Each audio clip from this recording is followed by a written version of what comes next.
Great. So it's a little after 6 o'clock, and I want to welcome everyone to the 2023 Representative Town Meeting Informational Session. Woo! I appreciate everyone's patience with me, as this is my first informational session as chair, and also my first in-person informational session as a select board member. So very exciting, and it's really great to see everybody here in person and see your faces. And I'm very much looking forward to discussion this evening and to representative town meeting on Saturday. So with that, allow me to introduce myself. My name is Ian Goodnow, and I am the chair of the Brattleboro Selectboard. With me here this evening is Liz McLaughlin, one of the members of the board, Tim Wessel, Daniel Quip, and Jess Gelter. Also here to my left, I am honored to have an opportunity for the first time to introduce John Potter, our new town manager. Thank you. He's going to be answering every question tonight. Don't worry. So, and then also we have a lot of town staff here who are going to be here to answer your questions. And instead of going through and introducing them all, which I definitely could do, I am going to let them introduce themselves as they're recognized this evening. So, I want to go over just some of the ground rules for the evening tonight. So this is, as I said, the informational session. So we're here this evening to go through each of the articles that RTM is going to consider on Saturday and provide clarifying information, answer questions that you may have. We may not be able to answer every question tonight, but we'll make sure that we have that information available for you. I would hope before Saturday, but at the very least, Saturday at representative town meeting. This is not the time for debate. We're going to have plenty of time to do that on Saturday. And I believe that you will take full advantage of that time. So with that, I'm going to really ask you to keep it to just questions and clarifying comments. And I'm going to ask you to keep debate for Saturday, and I will stop you if it does get into debate. To actually talk about sort of the logistics of the room, I'm so used to a much smaller select board meeting room. This is a lot bigger for me. So when you want to speak on an item, you'll raise your hand. I will see you. I'll be embarrassed that I probably don't know your name. I will identify you with a sort of gesture. Then you'll stand up. BCTV crew will hustle a microphone over to you, and then you'll be able to speak to whatever article and ask your question or comment. Please wait until you get the microphone so that people can hear you in the room. But also, more importantly, BCTV can pick you up for all of the people watching at home. And I'm looking to BCTV. Did I get that right? Thumbs up? Kind of thumbs up? Okay. I'll take it. It's better than usual. Okay. Oh, Jessica Stickler is going to deliver the mic. Excellent. Okay. Besides that, I just want to remind people who are up at the table that if you're not with one of these mics, you're going to need to share the silver mics on this side. So please make sure you shift it around so that people can hear you. Are there any questions on that? Okay, that was a little test run. Excellent. Okay, so in that case, we're going to move on to, so I'm going to be operating tonight entirely out of what I'm going to call the big book here. And I'm going to try my very best to, anytime I'm referencing this, tell you what page I'm on so that you can follow along with me. So in the big book, I'm on page 9, looking at the warned annual representative town meeting articles. Give everyone a moment to get there. And so I'm going to start with looking at articles 1 through 6. To To try to make this meeting as efficient as possible, because I respect everyone's time, I'm not going to go through each of these individually. These are ratifications of appointments of the town clerk, the town treasurer, the town attorney, to act on the town auditor's report, to authorize the select board to employ a certified public accountant, and finally, to authorize the select board to borrow money in anticipation of taxes, grants, and revenues. So these are kind of the general articles we see every year, and I'm happy to take any question on any one of those 6 articles right now. So I'm just going to pause for a moment and give people a minute to read through them to ensure that there isn't a question.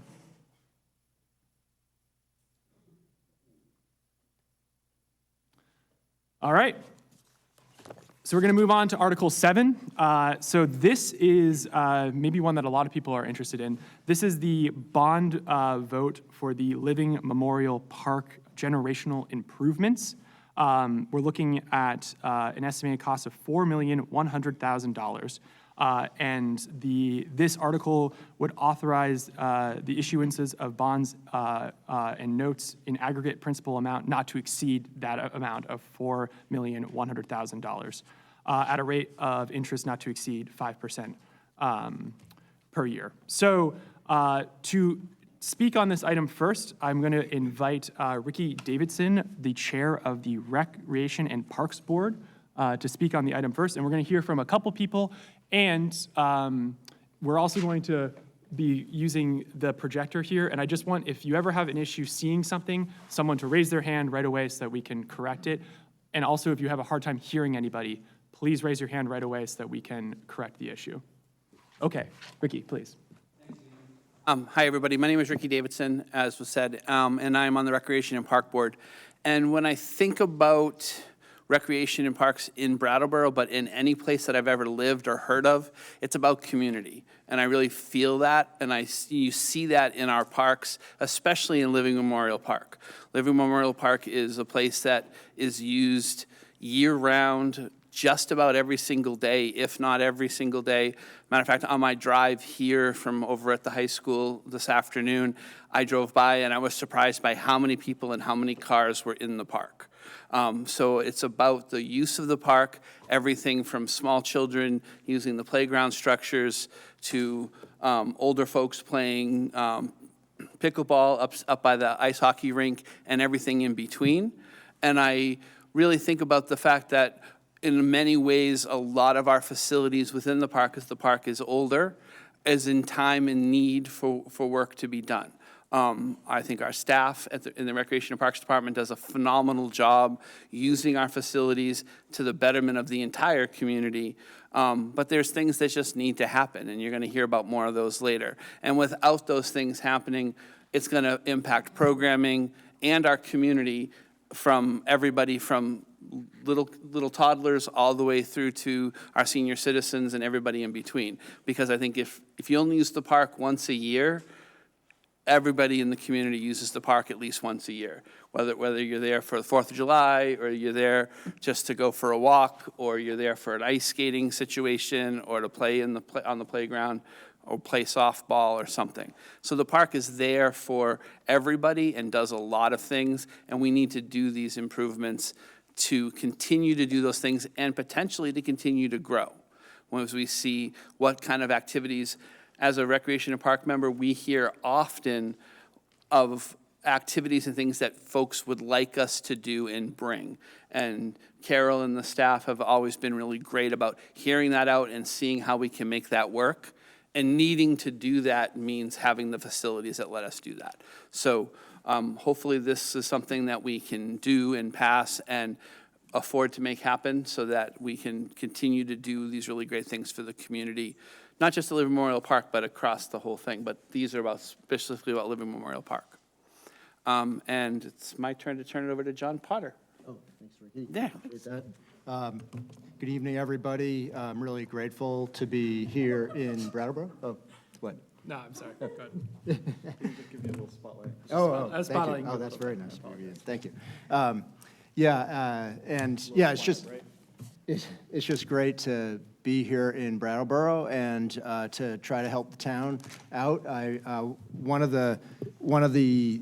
my past lives, I managed the state park system in Oregon, and so I had a chance to see a lot about how facilities are managed and maintained. And one of the things that I really noticed when I came here is how well our Parks and Recreation staff keep facilities nursing along at very low cost.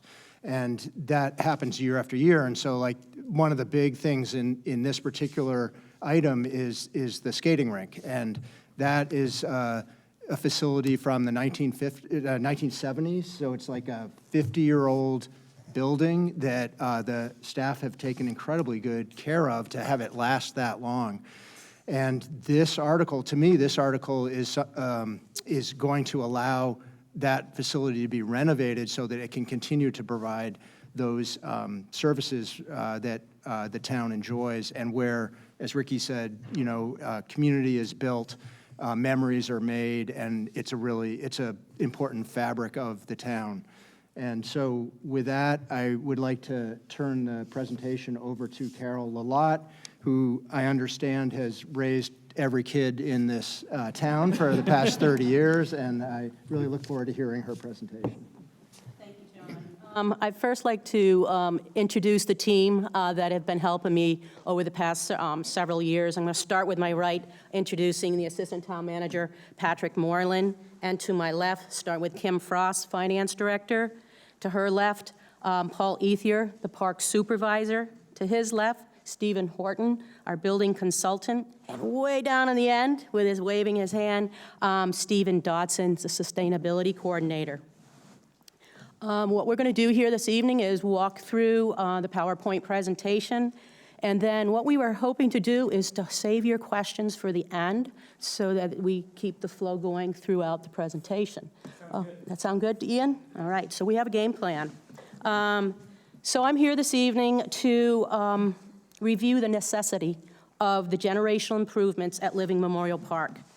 Over the past 2 years, we have been planning and working with building consultant Stephen Horton, sustainability coordinator Stephen Dotson. We've been working with Efficiency Vermont on improvements for Living Memorial Park.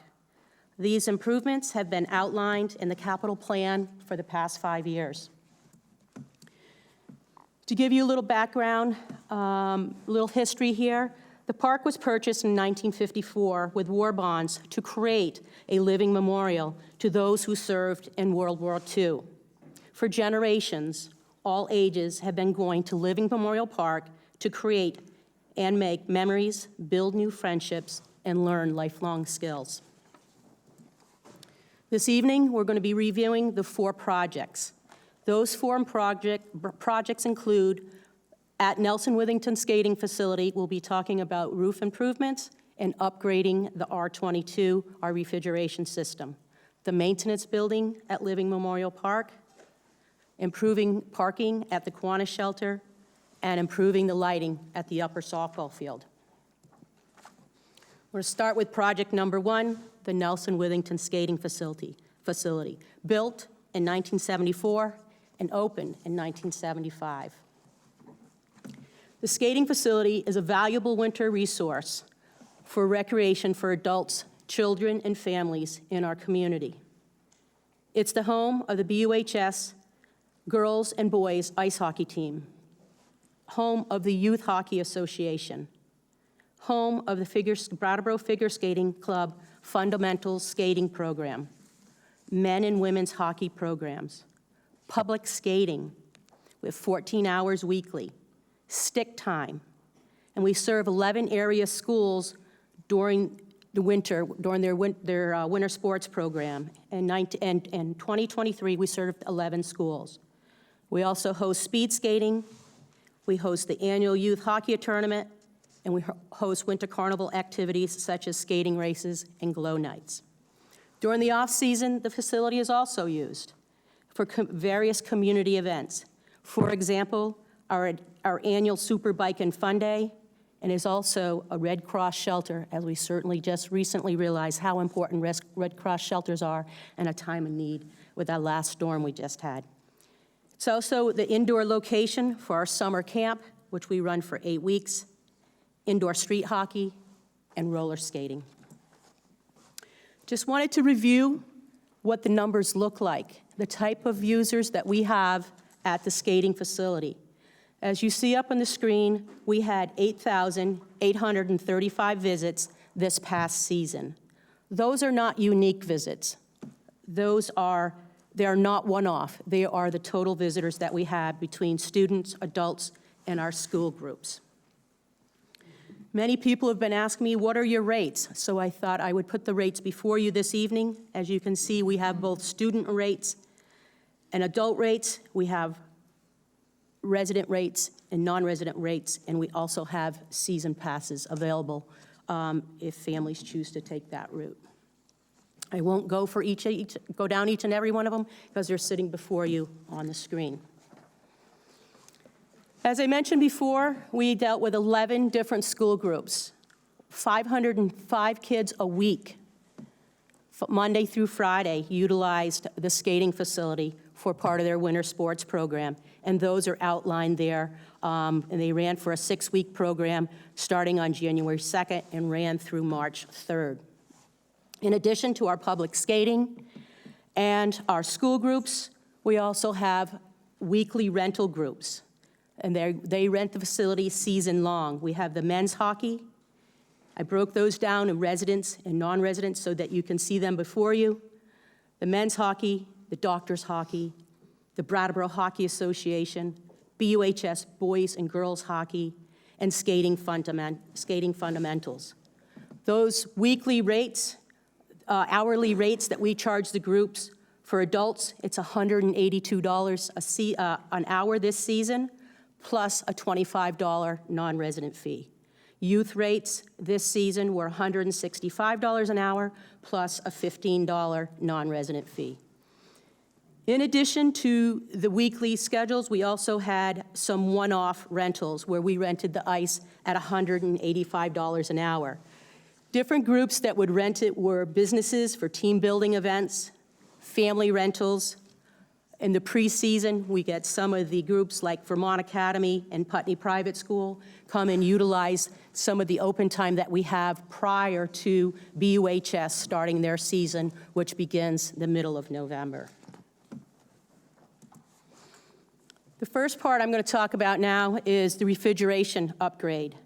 And I'm going to take you down a history lane again. 10 years ago, in 2013, we had a industry consultant firm come in, IB Story, and they recommended at that time, 10 years ago, to replace the refrigeration system.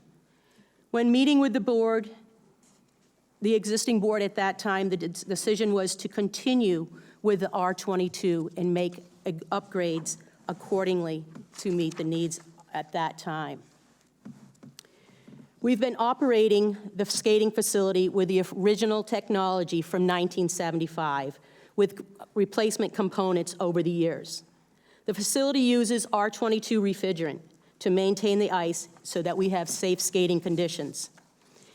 In January 2020, they no longer manufactured R22. It's still available, but it's no longer being manufactured.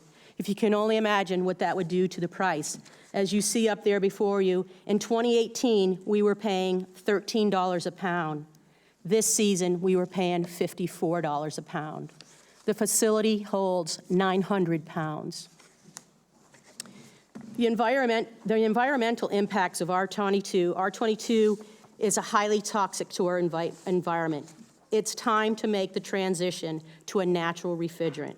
For example, a CO2 or an ammonia-based system, a natural refrigerant that is environmentally and economically sustainable. At this time, I'm going to take a break for a drink of water, and I'm going to pass it over to Stephen Dotson. Hello, everyone. Can you hear me? I don't know if my mic's on yet, but I'll try and project. My name is Stephen Dotson. I'm the Sustainability Coordinator for the Town of Brattleboro. I work in the Planning Department, but support all such projects as Carol's and the rest. And I wanted to just comment on why we're transitioning to a natural refrigerant instead of just another synthetic refrigerant. And the reasons are many. They're both environmental and economical. As Carol mentioned, the price of R22 is going up because it has been regulated out of existence. And many other synthetic refrigerants are similarly on a path to be regulated out. So we don't want to end up in a situation where we switch to another system and then that refrigerant itself is no longer made and the price goes up. But additionally, on the environmental front, R22 as a refrigerant is 1,820 times more potent than CO2. So you heard 900 pounds are what we contain in our tank.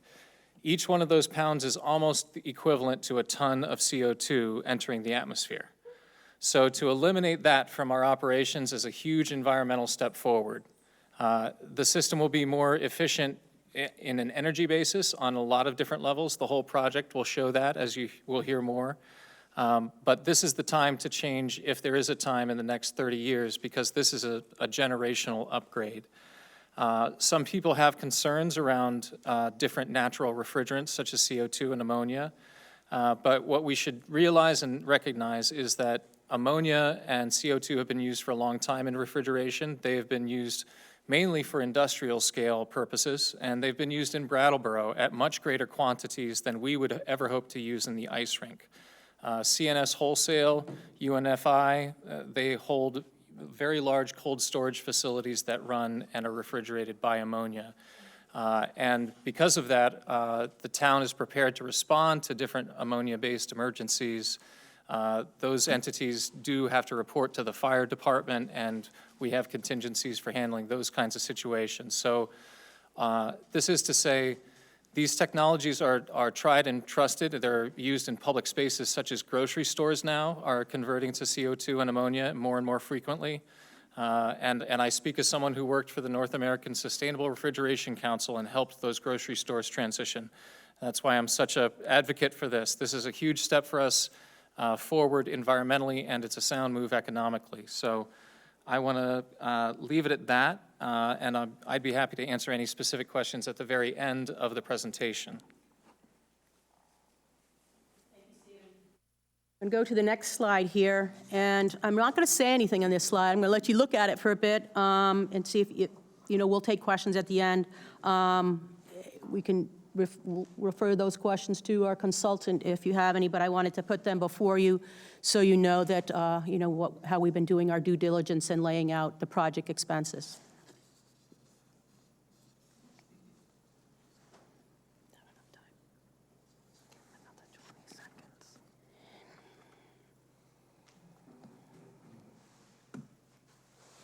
Right.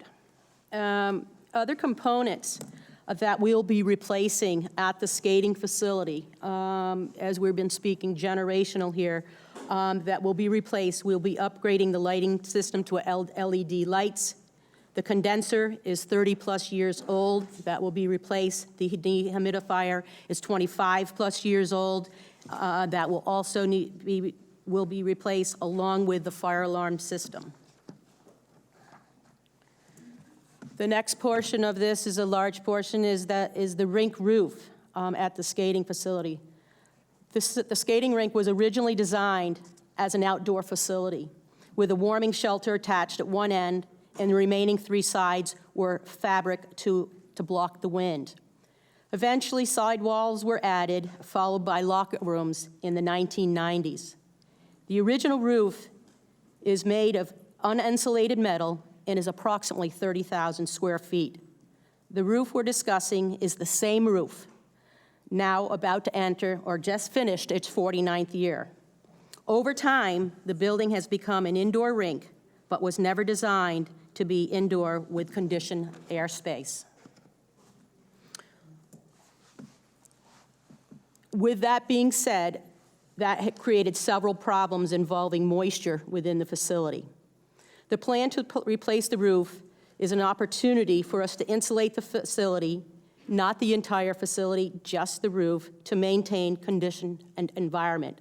The rink was inspected by a licensed structural engineer, and from their perspective, the building has good framework and has structural components in its condition. But as you can see in the picture here, The roof is steel and is experiencing significant rusting. Energy savings is a small component as what we're expecting. We will receive some energy savings, but this project is less about energy savings and more about maintaining conditioned indoor space to address the long-standing moisture issues. We intend to insulate the roof, which is entirely uninsulated at this time.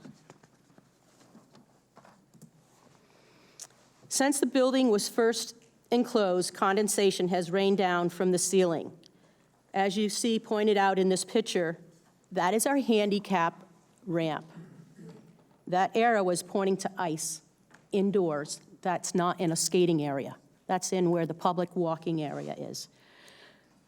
Prior to the installation of the low-E ceiling, moisture would collect on the warm roof, heated by the sun, and rain down onto the ice, forming stalagmites, which had to be removed each day with the Zamboni. Since we installed the low-E ceiling fabric, condensation was directed away from the ice and now dripped in the walkways.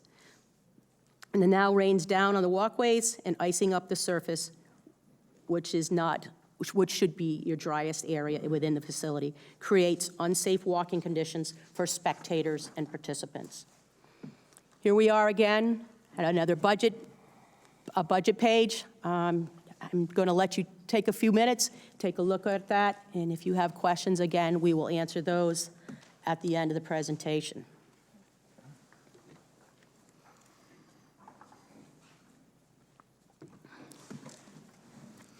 Time to move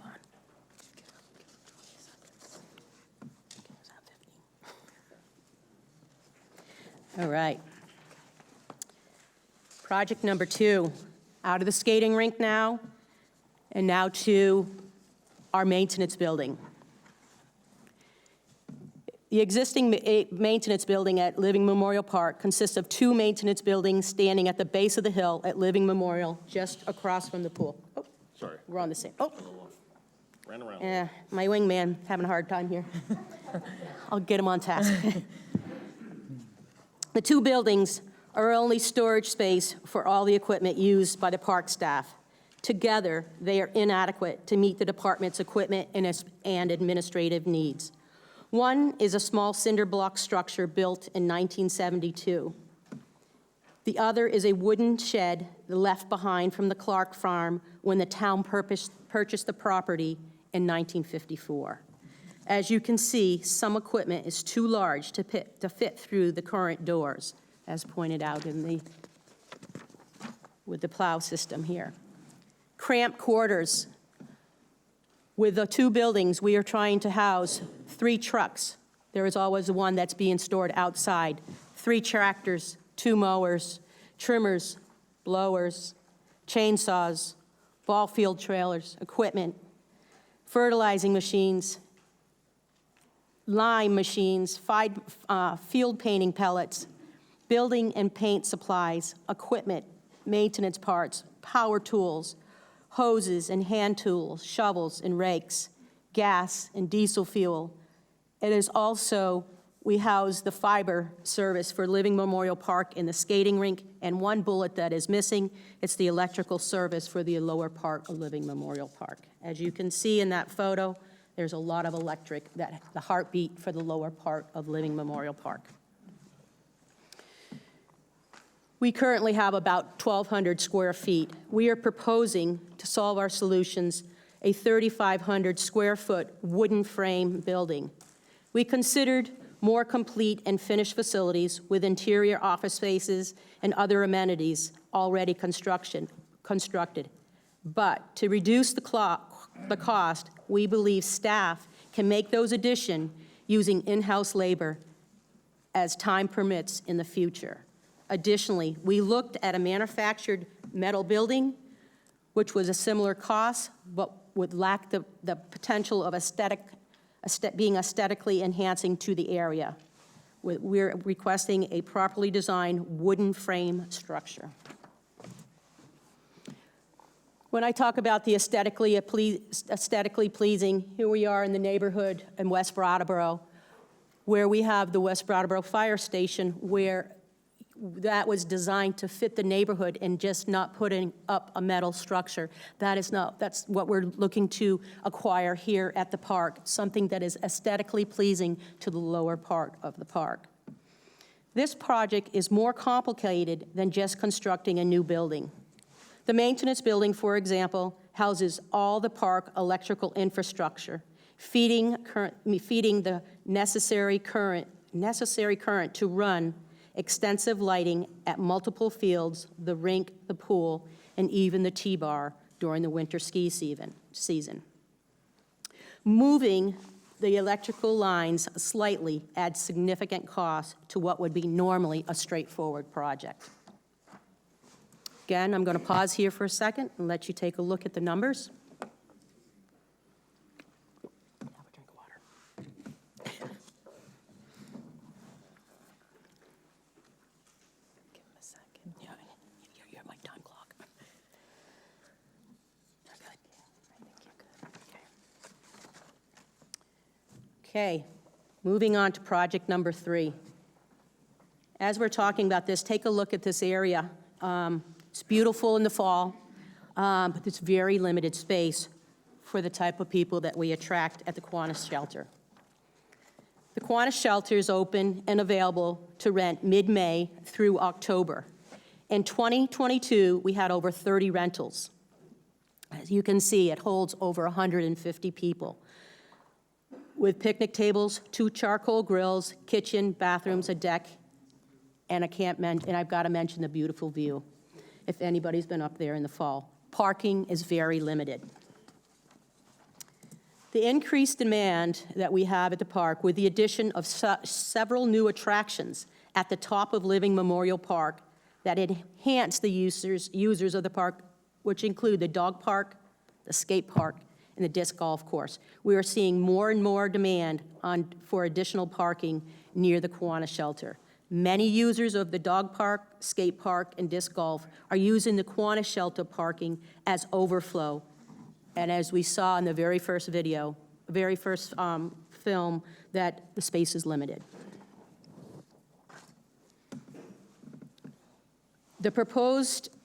What we're proposing is to increase the parking space by 7,200 square feet, 60 by 120. This project would include tree work, earthwork, and would include a finished gravel parking lot. To save money on this project, we would be collaborating with the Department of Public Works to help reduce the overall cost. The 4th project that we're talking about this evening is the lighting at the upper softball field. The current lights at the upper ball field were installed in the late 1980s. Currently use metal halide bulbs. The urgency comes into play when we need to find replacement components and upgrading to higher poles to create safer playing conditions. Over the years, the technology on balls and bats have changed, but we have not kept up with the times by changing our lighting system. As I mentioned before, one of the main reasons for this upgrade is becoming harder and harder to find ballasts and fixtures due to their age. The poles are considered short for the purpose of softball. The poles on the upper field are 40 to 45 feet tall, where down at West River Park, they are 60 to 70 feet tall. Shorter poles generate a lower light ceiling, which creates the unsafe conditions. We would be moving to a more energy-efficient lighting system by installing LED lights. We would also lose less fixtures to cover the field, and of course, would create a much safer playing conditions. To give you an idea of the type of users, there's over 35 teams, both men's and women's softball, that use those fields. Additionally, we host local and state tournaments each summer. The project cost to upgrade the lights is $300,000. However, In this budget breakdown, we are requesting $75,000 into the budget with the understanding that the balance would be raised through donations and grants, again, for the effort to help lower the cost of the overall project. At this point, I'm going to turn things over to our Finance Director, Kim Frost, so she can talk about the financial piece. Thanks, Carol. So for this project, we are proposing to apply for bonding with the Vermont Bond Bank in November of 2023. The bond bank has two times a year that you can bond with them. We're proposing November. Once we're approved, the funding would happen in March of 2024, and our first estimated interest payment would be in May of 2024. An estimated figure would be $39,499. That would affect the FY24 budget. Principal payments would then begin in November, so we would make every year an interest payment in May and a principal and interest payment in November. So November of 2024 would be the first principal payment, and that would affect the FY25 budget. In the next couple of slides, you'll see the general fund debt schedule, all the debt that the general fund has for the next 7 years. We added the new estimated bond payments here for Carol's project for the $4.1 million. And in FY29, we do have a couple of bonds falling off, like we will be done paying them. And when we get closer to that, though, I'll reiterate those points. No, it's okay. So the numbers here that we're presenting are estimates. We did get a number of interest from the Vermont Bond Bank of 4.08%, but is definitely subject to, market changes. So we would not be able to get a better projection until we actually get the money, and then that's the interest rate. We also use the current grand list for this estimate, so these numbers will also change when we put the new grand list in June, and it's recorded in June of 2023. So we have projected that a $4.1 million bond is needed for this project for a 20-year term at 4.08% interest. So these are kind of, on Carol's other slides, you saw all the dollars of each individual project of totaling $4,343,341. We proposed to take $150,000 out of the Global Warming Solutions Fund and some use of the final fund balance of $122,306, which leaves the project at $4,071,035. So that is where we get the projected bond estimate of $4.1 million. And if you see here in the corner, the FY24 impact, the May 24 estimated interest, that first payment is $39,499. The approximate tax impact of that $39,499 is like less than half a penny on that interest payment. So this is the debt schedule that I was speaking about at the beginning. This is 7 years. We have two bonds and one note. The note is the fire truck that will be finished in FY 2029. And you'll notice in FY 2029, the bond principal, those are the two bonds for the fire and police facilities. One of those bonds will be done in fiscal year 2029. So you will see, in 2030, where our debt schedule significantly drops. But you could see at the total obligation, so at the bottom, you'll see the Rec and Parks bond, projected bond estimate, again, projected because we're using an interest rate that we just don't know what it's going to be at the time.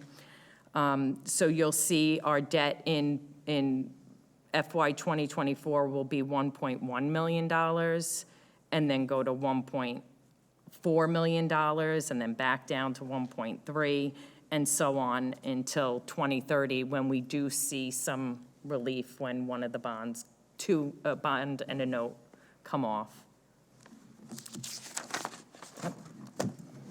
Back to Carol. Okay. Thank you, Kim. So we've been talking about a lot. I just want to bring you back to what we've been talking numbers. We've been talking about a lot of things. We're coming back to the overview of what we're doing. We're looking to take out a bond to address both the R22 and the roof at Living Memorial Park, Nelson Withington Skating Facility, upgrade the building, the maintenance building at Living Memorial Park, increase the parking at the Kiwanis Shelter, and improve the lighting at the upper softball field. I think, Ian, at this time, I'm going to let you open it up for questions. Excellent. Thank you all so much for the presentation. And obviously, this whole presentation and discussion occurred before the Select Board over a number of meetings, and the board approved incorporating it into this budget, this proposed budget, and supports it. I just wanted to check in on two things before I take questions. One, Carol, this excellent PowerPoint presentation, is this available somewhere on the website for people to review before RTM if they want to go back to it? We certainly can make sure it is tomorrow. Excellent. So look for it tomorrow, folks, if you want to look at it. And then the other thing is for this article and then for every other one going forward, if you leave today, this evening, and like me, have a great idea or a great question at night trying to go to sleep, you can always email a Select Board member or our new town manager, introduce yourself and ask the question. And if you do it soon enough, we can definitely get an answer to you before a representative town meeting. With that, are there any questions on Article 7? Oh, okay. I think I saw Spoon first, then Kate. Spoon, if you want to stand up and we'll get them. Well, we're going to wait till the microphone. I gave the instructions.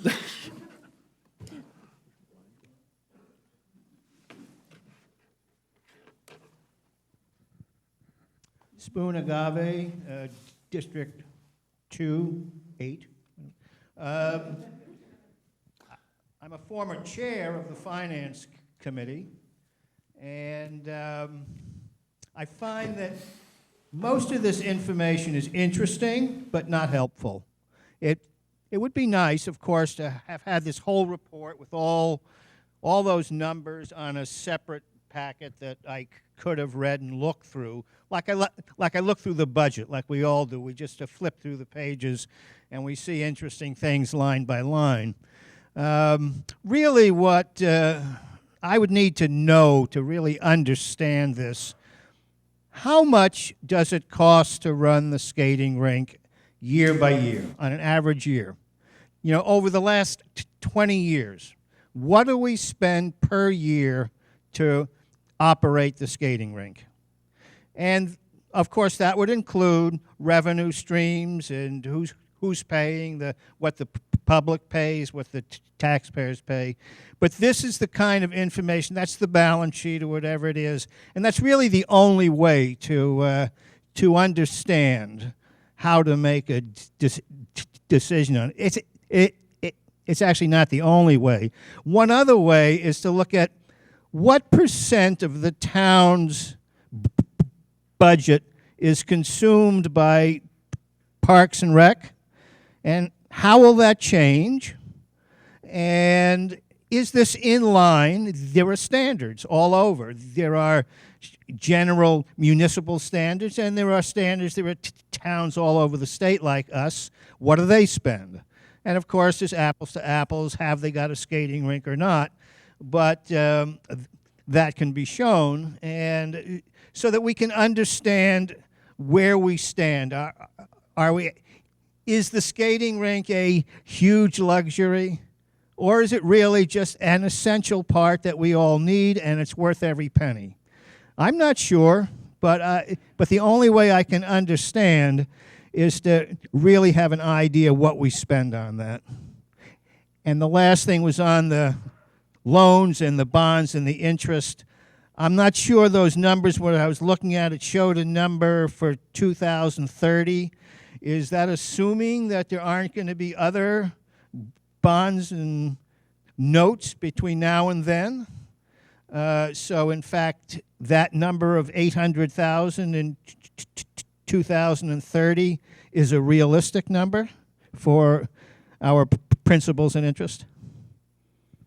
Great, thank you very much, Spoon. So I think the questions were, I would direct people to page 116 for talking about the Parks and Rec budget and historical data on that. But I will throw it over to Carol if you're able to answer those questions. If not, we can definitely work to get those answers. So on page 116, you'll see the skating rink budget.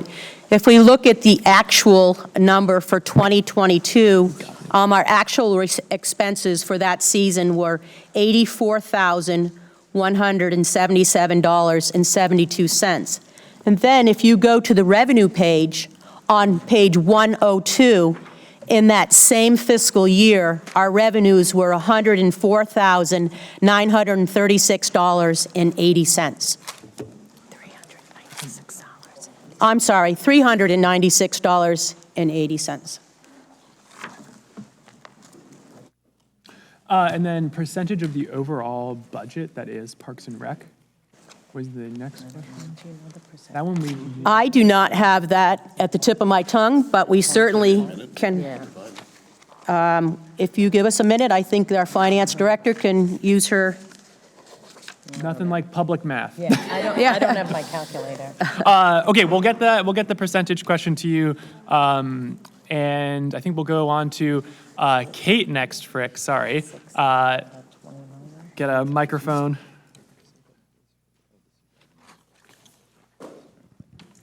Hi, everybody. Kate O'Connor, District 3. I have a couple finance questions, and I know Kim is like doing math on other things, but the total, I just want to make sure I got this right. The total project cost to build everything or to do the work is $4.1 million. What are the total of all the interest payments over 20 years? And can you, whether the project costs, what are the interest payments total, and what is the grand total of everything that the taxpayers are going to be liable for? And one more quick one. In FY24, we're going to have to put $39,499 in the budget. Was I right when I saw between 2025 and 2030, it's actually going to go up to around $350,000 every year?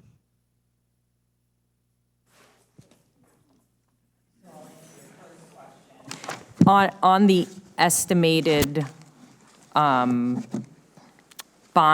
projection of the 4.1 million, which is what we are projecting it will be, Carol's numbers in total are $4,070,675. So we're projecting 4.1, for a little bit of cushion, and if we don't need it, then. But, so 4.1 million, the total interest at the 4.08% will be $1,712,395. Wait, $1,712,395. Yes, and then I'll give you the total. It's the total for the entire project would be $5,812,395. But again, this is estimated based on an interest rate that we don't know yet. So I just want to, really reiterate that a lot.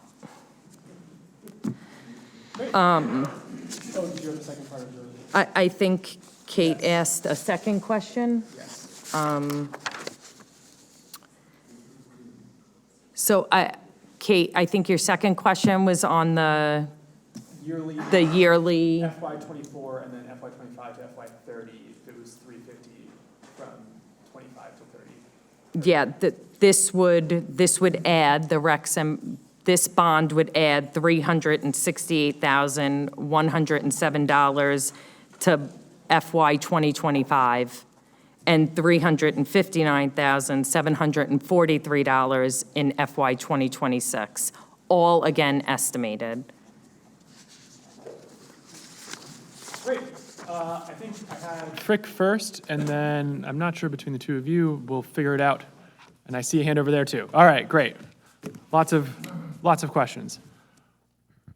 Hi, Fritz Bright, District C. I think this is a question and confirmation of my understanding of the systems for Stephen Dodson. First, my understanding of refrigerant technology is that the ammonia stuff is well understood and quite available, and we have people who know how to work on it and plenty of options for machinery. Is that correct? More and more every day. It's the future of refrigeration as we know it, natural and refrigerants. The CO2 thing, which I was very excited when I first heard about it.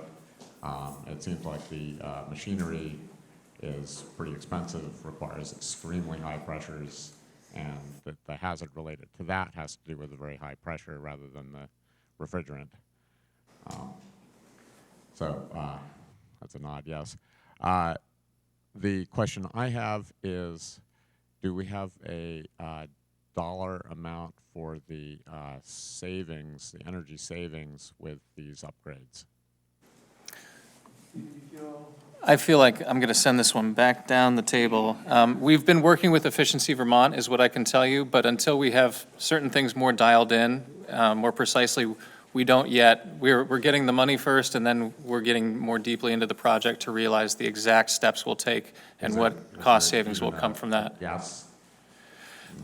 Well, Percentage savings or anything like that? No. the refrigerant, and again, the energy savings isn't the main point for the ice rink because it's an ice rink. It's really the moisture and the refrigerant. And by changing the refrigerant, we deal with the emissions issue. Right. There may be a slight improvement in the energy efficiency of the refrigeration system, but that isn't the real point because that's not where the impact is. So the main savings is going to be with lighting? In terms of energy efficiency, Yeah. the insulation and the lighting are going to be the most major upgrades in this project. Tom there, and then hand there next. We'll just get the microphone. I want to get up and help with the microphones. Michael Bosworth, District 1. I noticed in the list of improvements, there's no mention of the pool, though I know there's $50,000 later on in Article 14, I think, for a pool study. Was that a basis based on the staff feeling that no matter what the pool needs, it won't amount to a need for another bond next year, or why? Or it would be my concern that, you know, be back here next year for another generational bond to work on the pool, or is that not projected to be that expensive no matter what? I think that's probably a select board question. So board members, I'm looking to you guys because I'm talking. Yeah, Tim, please. Okay, let's see. Oh yeah, Tim's going to be happy to answer this. No. It's a good question to ask, I think. There was disagreement on the board about a couple things, certainly not about the need for these improvements, but the method by which perhaps things were bundled and/or decisions were made before it came to us about the pool not being included was one of my things that I spoke to. I think the appearance of the 50,000 was a nod to we definitely have to be looking into the improvements in the pool, and that would be a major thing to have to contend with. If we, as a community, decide that the pool is indeed, as I was advocating for, a very important part of Living Memorial Park. So I think and I just wanted to modify what you said earlier about the board having approved this. We approved it going forward, of course. There wasn't complete consensus on whether or not individual members would support it. It's not a select board meeting unless we're debating language here. Well, Fair enough. I mean, A fair point, a fair point. Our role here is to send it to you folks. Our role is not to make a decision about this bond. Yeah. Ian, I think Carol would have an answer as well. Liz thinks you may have an answer too, Carol? Sure. I'm going to be the first one to tell you that the pool needs to be upgraded. But what the board decided probably about 4, maybe 5 years ago now, is to take the approach of, for the lack of a better term, put a Band-Aid on and buy us 10 years. And we're in the middle of that 10 years now. And during this year's budget discussions, there was discussion of, do we really want to wait that 10 years, or do we want to pull it back and get a look, put the $50,000 into the budget and start getting some real numbers? So I could throw a number out to you tonight, but there's no consulting fees behind that it would be just a guess, and I don't want to be putting a guess before you. And that is why the $50,000 going in the budget is something that was discussed during the budget session this year. And the 50,000 that we're talking about, we're going to hear more about in Article 14 and Article 15 for the unassigned general fund balance. That's one of the items that's going to be in that article. Yes. Also discussion that when the pool improvements are being designed and discussed, that there was a greater need for public input into that process to understand what the community wants in terms of pool improvements. For the skating rink, it was much more, the roof needs replacement, that needs to be replaced. Whereas the pool, it could be a lot of different things depending on what this community wants. I see that hand. We have Tom in the back next, and then there's someone I didn't see. Yeah, Andy, okay.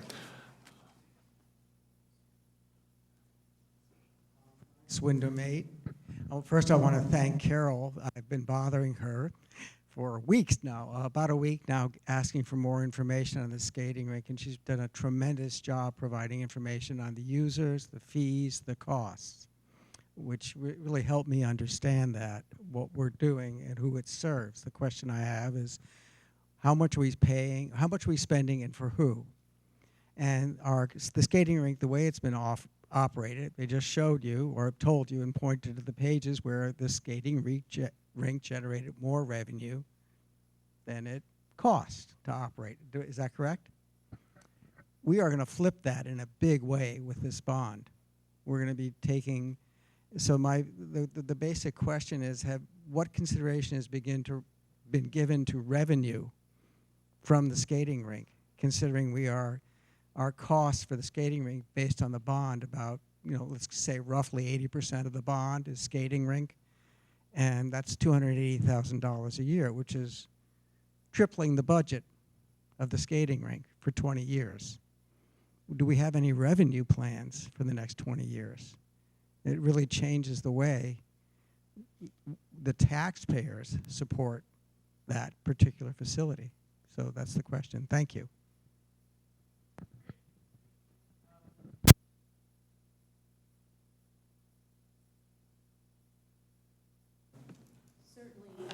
Along the way, each year, we increase our fees, but we would not be able to increase our fees to the degree to cover the cost of the bond, because then we probably would be pricing every individual out of utilizing the skating facility. Other components that we are considering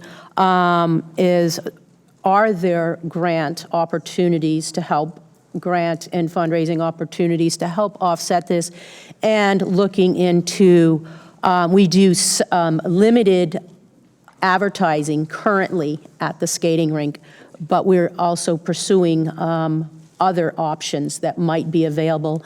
As recent as this week, I met with a vendor who would be able to design signage to go on the boards, and what kind of revenue might that generate. And I've been discussing this along the way with, one or two board members that, this would be a project, but it is a way of bringing some additional money in without pricing our users out of being able to use the facility. Great, and Andy's up next. So stand up, and Jessica will get over the microphone. Someone asked my question, and I got the answer. Oh, okay, excellent. And then I think it was, I'm not sure. Yes. Please. How was that? Very good. Yeah, I think, help me. Hello? Good. I think is that picking up?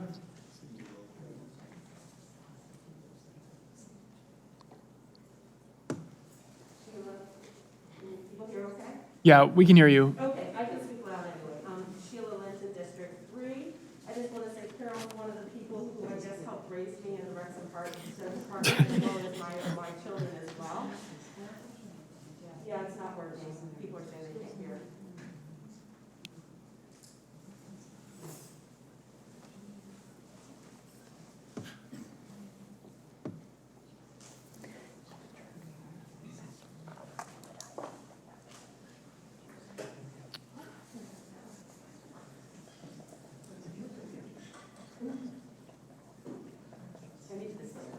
Yeah, bound to be some technical issues.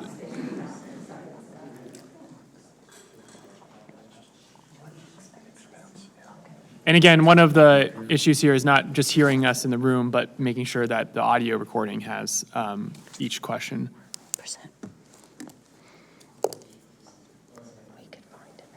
Oh, that's true.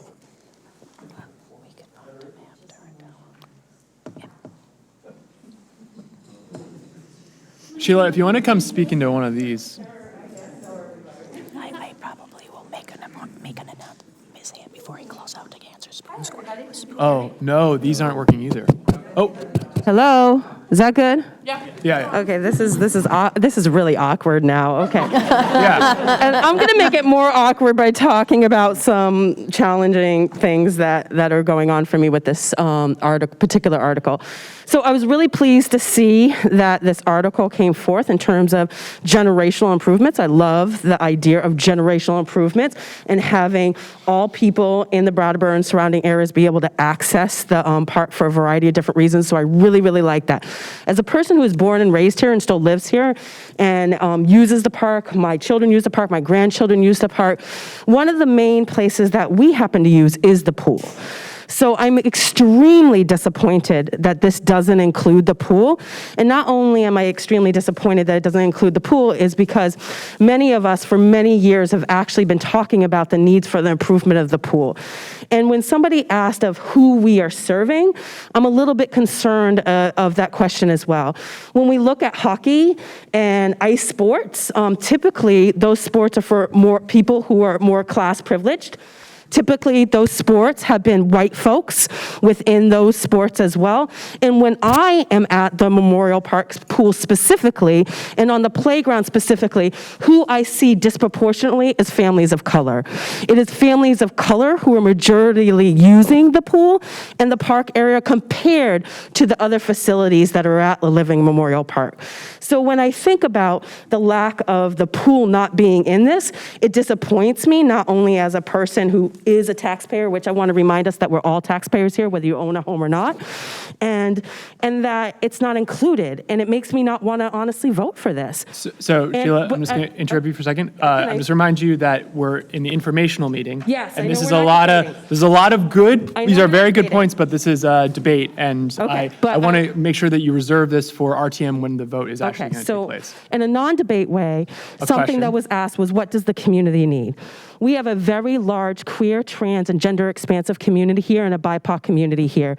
And currently, it is unacceptable that the pool is the way it is and it's gendered in the way you have to go through it. It's really, really unacceptable, and it makes it really inaccessible for a lot of people in our community. And I just feel like there are so many ways that we could really improve our park, and I really think the pool should be a priority, and it's unfortunate that that's not on the docket. Great, thank you. Yeah, and I'm just going to remind everybody, we're keeping this to questions, informational meeting, and I would really encourage that we bring all of those things back up at RTM, because those are really important points. We had another hand over here. I think it was, yep. We don't have a microphone still? Oh, okay. It doesn't sound like it's good. Hello? Oh, yeah. And then you can hand it right over to her afterward. Yeah. Hi, Farm East District 3, 9, I guess it is now. It's both. I had a couple of questions about the parking expansion at Kiwanis Shelter. One of them, you mentioned in the presentation tree work. Could you explain what sort of work is being done on the trees? This project, we would have to clear space so that we, so that we can come up with that. So the trees would be taking some of those trees down, pulling out the stumps, and just leveling out the area so we can expand the parking lot. Okay, that's kind of what I thought, but that sounds like clearing more than work. But I mean, it's work, obviously. But, so the other question I had was, are there other modes to be considered for the parking? Like, will there also be bicycle parking that will be part of this project, or is it entirely for cars? We certainly can look at all that when we put it out to bid and how we can have a portion of that isolated or earmarked for. Tara O'Brien, District 2, area, or 8, I guess it is. I had a question about the condensation and the icing on the accessibility ramp. Now, I'm wondering, because that, for me as a parent, that frightens me. If were anyone to slip and fall and injure themselves, maybe Bob Fisher can answer this. If we don't act on this, does that put us further in jeopardy of liability of being sued? Great. And then, I'm sorry, who was the next hand I saw? Well, I think the question, sorry, Ian, was yes. with regard to liability, with regard to the condensation and the ice there. So from the standpoint of liability, certainly the town is always concerned about that, but the town has insurance through the Vermont League of Cities and Towns, and the whole facility there is covered with regard to that. So from the standpoint of liability protection, the town is well protected. However, making these improvements and decreasing areas where there's going to be condensation and ice forming certainly would help in terms of avoiding potential liability. Which we always want to do. It was, Carol, oh, yeah. Follow up on that. Staff does their due diligence when we do have that, and it's a very, obviously something we have to pay attention to on a regular basis. It's not what you want to do in a skating facility, but bring ice melter in to address that, so it becomes, and certainly flagging the areas when it is an issue. We don't like bringing ice melter into an indoor facility, but when we have to make it safe, unfortunately, that's how we have to address the issue. Rick was next, and then go back to Sheila, unless there's another. Rick Morton, District 1/7, I guess. 2 questions, actually. The parking adjustments, Carol, I don't know if, we're moving from ability to park X number of vehicles to, after this project is complete, what's the new number? Steve, I'm going to let you take that one. Hi, my name is Steve Horton, and I'm the reference building consultant. We've never actually talked about parking numbers, but we have talked about the addition of 7,200 feet. And each parking space, as you might imagine, is roughly 20 feet by 10 feet. Push it into the mic a little. No, just speak into the mic a little. That better? Sorry. We've talked about an addition of 7,200 feet, which each parking space is approximately 200 feet, depending on the layout that we are able to achieve and the minimal amount of trees that we're able to cut down, obviously. It's important to all of us. the maximum without a center drive or lane would be 36 new parking spaces. It's highly unlikely that we'd achieve that many. I would say to you that we could achieve approximately 20 more spaces than what's there 21 now. current. Yes. I had another question, if you don't mind. Can someone give us perspective? I appreciated actually the slide indicating the bond moving forward, the current bonds. But it raised the question in my mind, what our current capital plan, I imagine there's a current capital plan for the town, and you've got things planned in that plan that are going to conceivably add to the bond and the notes and so forth that are going to be coming. So how does this project fit into what's coming that we might not all be thinking about right at the moment, or we need to be thinking about on Saturday? Rick, so that's going to be page 119 is the capital project plan from 2023 to 2027. If I want to let Patrick speak to that, maybe? Am I being interrogated? Yeah. You are. I'm sorry, can somebody remind me of the question? Great. Oh, John, please. So. John's going to speak to it, Patrick. Thank you. Unless you want to, go ahead. Well, here's what I would say, without having the specific page in front of me, although I'll hand the book to Carol and ask her to find the capital plan. Do you know the page number? It's page 118. So, as many of you are aware from having attended RTM for a number of years, the town has been working diligently on putting together a very extensive capital equipment replacement program. So that goes out 25 years. It doesn't fit in the book. It's a big, long thing. I think you've seen it before. It's available on the town's website. That's for vehicles and equipment that needs to be replaced on a regular basis. Those are sort of operating expenses. Capital projects are a little more complicated for us. We've got lots of infrastructure that we have out there.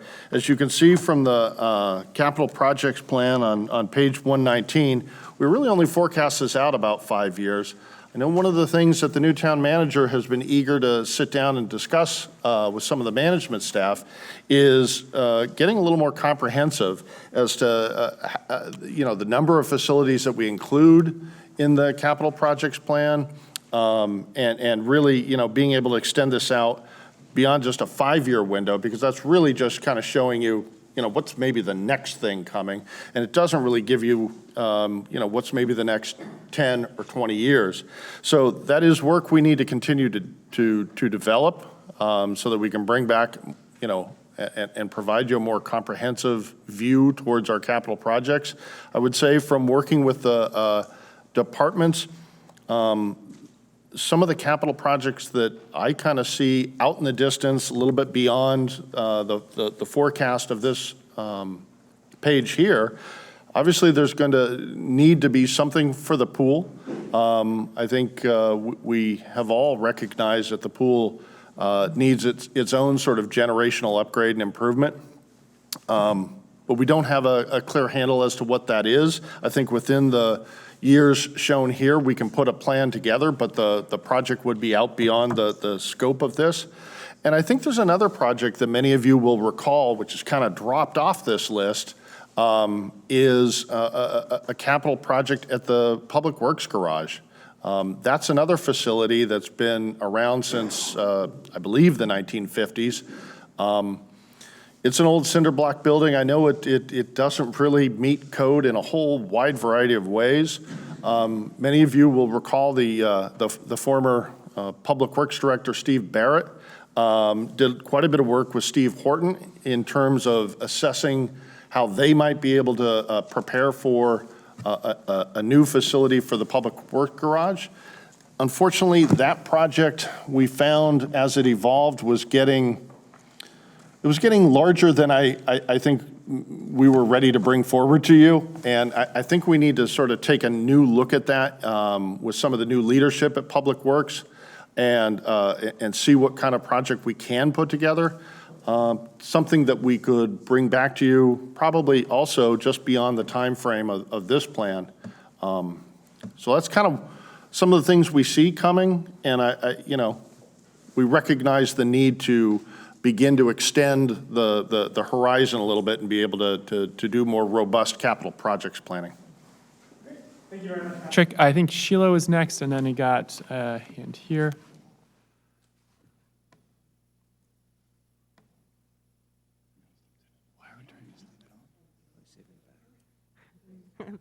Sheila Linton, District 3. I'm just wondering about the parking up at the top of the Kiwanis shelter. I heard you say gravel, and so I'm wondering if you have any plans for handicapped accessible space. I know that gravel for people who have limited mobility and or who might be in a wheelchair can be very difficult. So I'm wondering what the plans are for people who have limited accessibility.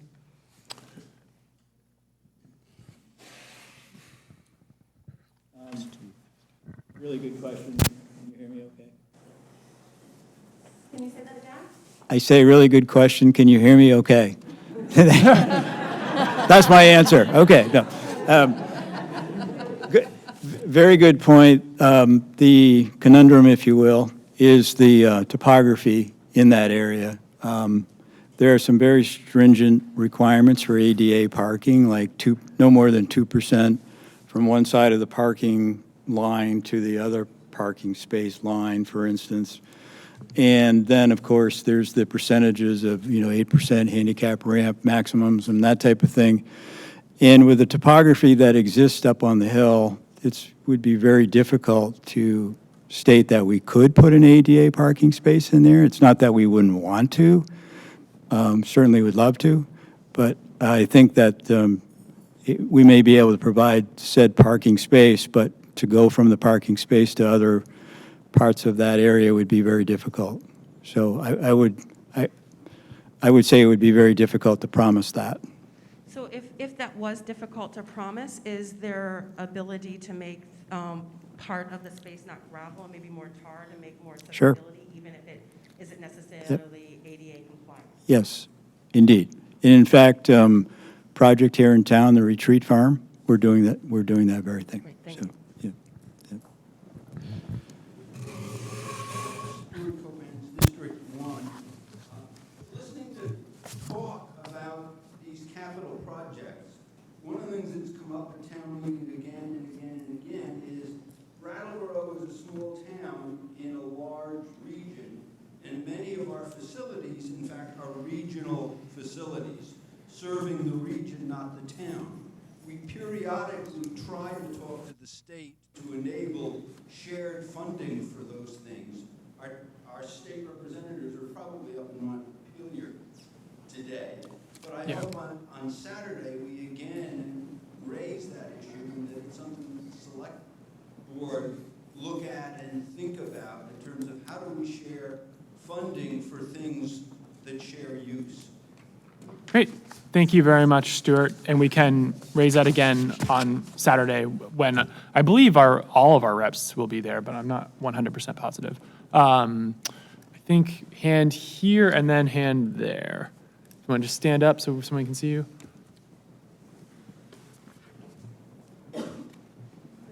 Anya, District 2.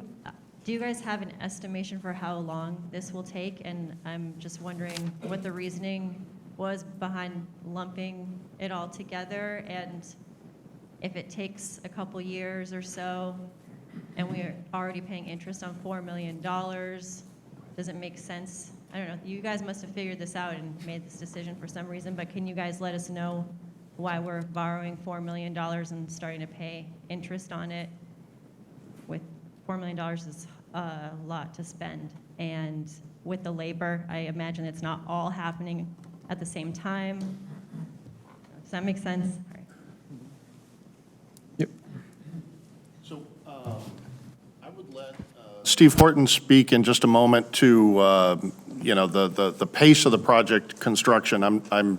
He's more knowledgeable about that than I am. I will say that going back a couple of years ago, when Town Manager Elwell was still working with us, it was a conversation that frankly occurred between the two of us and Carol in preparation for the capital projects plan a couple of years ago. And what we were seeing is, well, you know, we've got this park project here, and this park project in this year, and this park project in this year, and they were sort of spread out over a number of years. It just seemed to make some sense to sort of bring them together, and that allowed us for several years then to be able to keep the sort of impact relatively level of the capital project's expenses. So that was the rationale. You know, if you look back in last year's town report, they were combined together. We were forecasting that this would be a project we would be speaking to you about this year. If you go back a few years before that, they were sort of scattered all over the place, and it seemed to make sense to us at the time. Let's group these together and bond for them. There's just enough value there that you know, it was the most reasonable approach to get all these things done. And can we hear a little bit on the timing? Sure. I'll try not to ask the question if you can hear me again. Great. So not to be too technical, but let me just break down the durations for you a little bit. The skating rink roof replacement, the total longevity of that process is about 6 months, initiating with a design, but the actual install is only a couple months. The softball field lighting is a 5-month duration, but the actual install is 1 month. And the reason for the longevity of some of these durations is we have to prepare documents for bidding, we have to go out to bid, and then, for instance, on replacing the roof at the skating facility, we want to do that between August 15th and October 6th, literally. That's in between seasons. So ideally, if we get the approval in early of that year, 24, we would be doing the work in August and October of that year for the roof replacement, for instance. Same with the softball field lighting. We can't really do the work until after the softball season, but we could start the design in the spring. The Kiwanis Shelter parking lot, same thing, 7-month duration, but the install would be after the season, and it would be between October 15th and November 15th, but starting design in the spring. The new maintenance building would be a 10-month overall duration. However, the actual construction would be 4 to 5 months. Again, the same premise, starting design in the spring, but doing construction later in the year after the summer crush. And then finally, the skating facility, refrigeration, dehumidification, lighting, and fire alarm work. Again, go out for bidding and design in early of the year, April. Actual install of the systems would happen after the winter season of the following year, between March and June of that following year. So that one has an approximate 14-month duration, but of that duration, 11 months is planning and 3 months is install. That may be more than you asked for, but that's the durations. Okay, I see a hand over here. Yep. Thank you, Chief. Hi, Bob Everingham, District 1. You spoke about the improvements that directed condensation away from the ice. I noticed there's a part of that project is a dehumidifier. I guess I wonder if somebody could speak to steps that could be taken to mitigate the condensation short of putting on a new roof. I didn't quite hear that. Can you repeat the question? Yeah, I'm just curious about what steps could be taken to mitigate the condensation problems short of spending $1.5 million on a roof. You've kind of alluded to a couple of them. I guess I'd like to hear more discussion about that.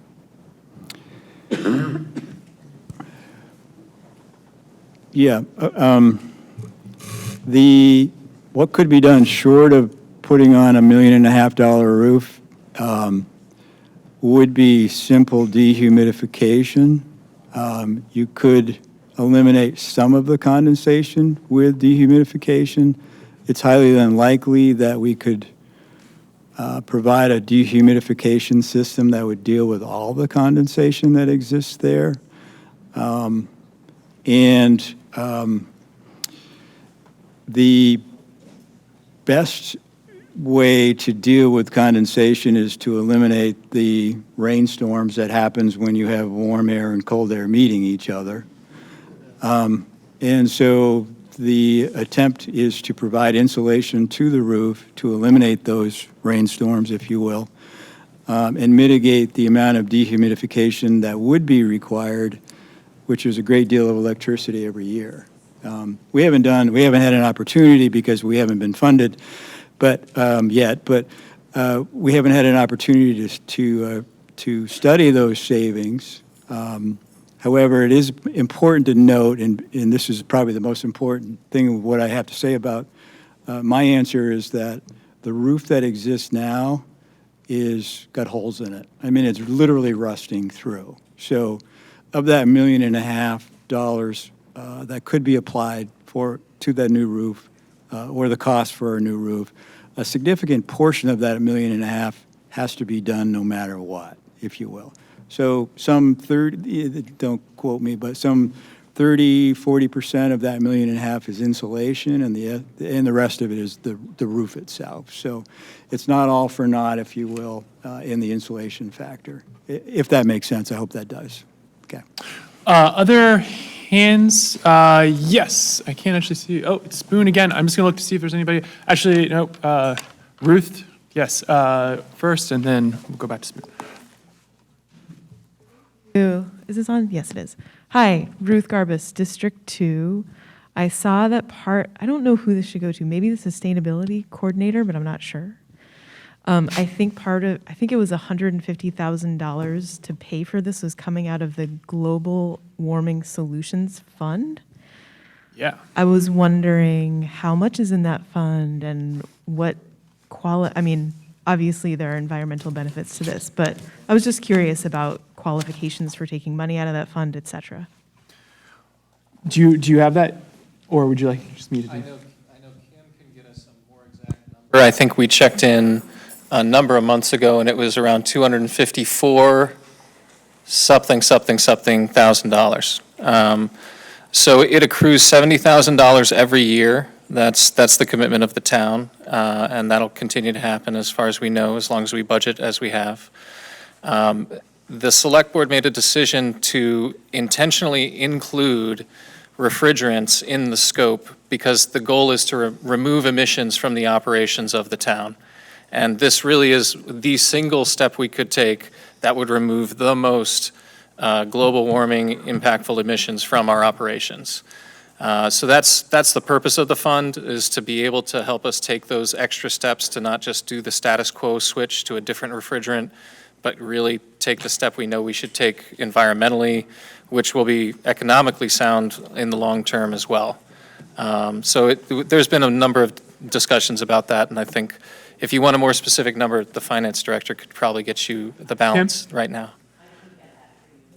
And send it over tomorrow. I don't know it off the top of my head, and I don't want to give you a wrong number. No problem. And we're proposing both taking money out of that fund and also putting money into the fund kind of at the same time as well. So we're putting 70 in, pulling 150 out. So there's a little bit, it's a little complicated, but yeah, we'll get the exact number. Yes, cool. no problem. Yeah, in the back, we had a back row first. Who was it? You got it. Oh, yes. Aaron Smith, District 1. So I was curious, what happens to the R22 that gets removed from the site that doesn't disappear and become magically like not contributing to greenhouse, gases? Yes, Sustainability Coordinator. Mentioned that R22 is no longer being manufactured, so the only supply now is that which is captured from retired systems. So we literally would be selling it to folks who hadn't been as smart as us yet. Sorry, but that's my point, is we sell it back to other people who are still stuck on R22. Okay, and then I think there was a hand here, yep. And then Spoon, I haven't forgotten about you, but I'm letting people who have not spoken yet go first. Hello, Steve, I'm District 1. I'm curious if this passes and you commit to the bond, and the construction proposals come in and they're way over budget. I mean, I'm just thinking about last year with an inflation print at 8%. It's hard to budget for things, especially construction. I mean, so I'm just curious, like, would it go back to another vote? Let's say it's 500,000 over budget or something. I mean, is there a threshold there where it would come back and be voted on again? I'm curious about that. Thanks. In the individual budgets for the skating rink roof and code improvements, the maintenance. A little louder. So that... Okay.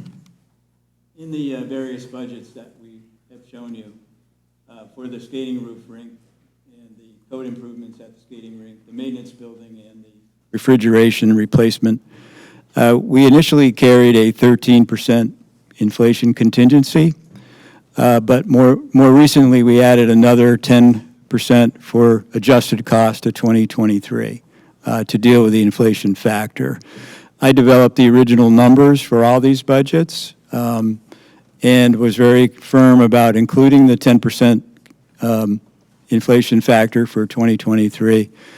These numbers are derived from other recent experiences that I have had, either in, for instance, I worked on the Keene skating rink and am familiar with the refrigeration systems and their costs. The maintenance building is derived from a similar project, the EMS facility the Cheshire County just built, wood frame building. And the other components of the skating roof rink and code improvements are also numbers that I developed. But again, they have a 23% contingency at this point. So, Gary in the back, and then I know Spoon. I'm just looking for any other hands. Yeah, hi, Gary Stroud, District 2. This question is for Steve. You said it's a resale back to their previous people, and if that is the case, what's the resale cost if you're giving it back to whoever you said you mentioned that's going to be given back to the people again for the CO? When you had just mentioned that, I meant to ask that question. And where would those monies be applied if there is a resale? So I'm not sure exactly how that business arrangement would work, but whomever that we contracted to decommission and remove the existing R22 system, part of that would include the safe sequestering and then bringing, selling back into the market of that R22. Where that money goes, how much that is, I can't speak to, but the price is only going to go up. So there's that. So I was just wondering if the town has any way we can find out to see how that money or where that money is being returned back to? And if that money is being returned, where is it being applied? Okay. Yeah, we can look into it. Thank you. Yes. Spoon, and then I'm looking for other hands. Spoon Agave. I would like to request that the town come prepared on Saturday with the actual cost of operating the ice skating rink with all the loans. I mean, I think back, there was, I don't know whether loans or bonds for new boards and new compressors and all kinds of things over time. What does it really cost, full cost, to run that ice skating rink year by year? It is not $91,000, obviously, but I have no idea whether it's $200,000, $300,000, $400,000, and it's important that we know to make this decision. Thank you. Great, thank you, Spoon. Yes, Jess. Spoon, just to clarify, what you're hoping for might look like something that includes depreciation of the equipment and facilities, so we could understand what the replacement cost. I'm sorry, I can't hear.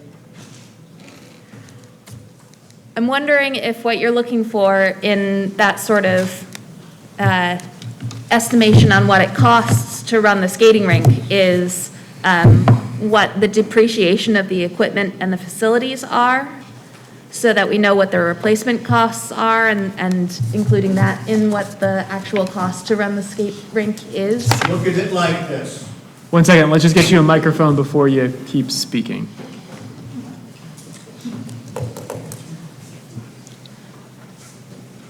If someone from another municipality came to John, our town manager, and said, what does it cost to operate an ice skating rink? We're thinking of building one. What, your answer, that's what I'm looking for.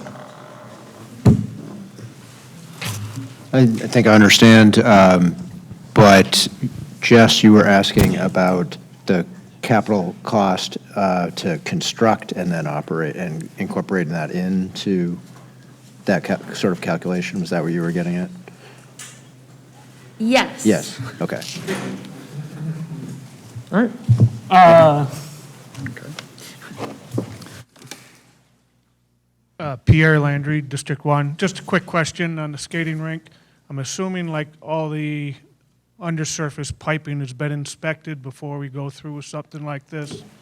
I don't know how old that piping is for the refrigerant to flow through, so I don't even know if there is a way to inspect it. Because that's a costly repair when you have to break up concrete and make repairs like that. My second question is, the maintenance building, is it going in the exact same location as the original one, or are you changing locations? Because maybe leaving that building up that has all the electrical in it might save some money. So piping and maintenance building. That's the maintenance building question. What was that? So as far as I'm going to turn the mic over to Paul to answer your question at the skating facility, but as far as the maintenance building, we will be staying in the same location. As far as the underfloor piping, it hasn't been checked. I will say, though, that the refrigerant does not flow through the piping under the floor. That's secondary refrigerant, which is glycol. So the plant will contain whichever choice, but we will do our due diligence and pressure test and analyze the glycol to make sure that that is not an additional cost, because that's the last thing we want to do is dig up that floor. All right, any other final questions before we move on? I'm not seeing any. Okay, well, with that, I really want to thank Carol and, oh, do you have another? I've got one answer here that was asked early on by Spoon. What % of the Recreation and Parks budget is of the overall town budget? And that is 4%.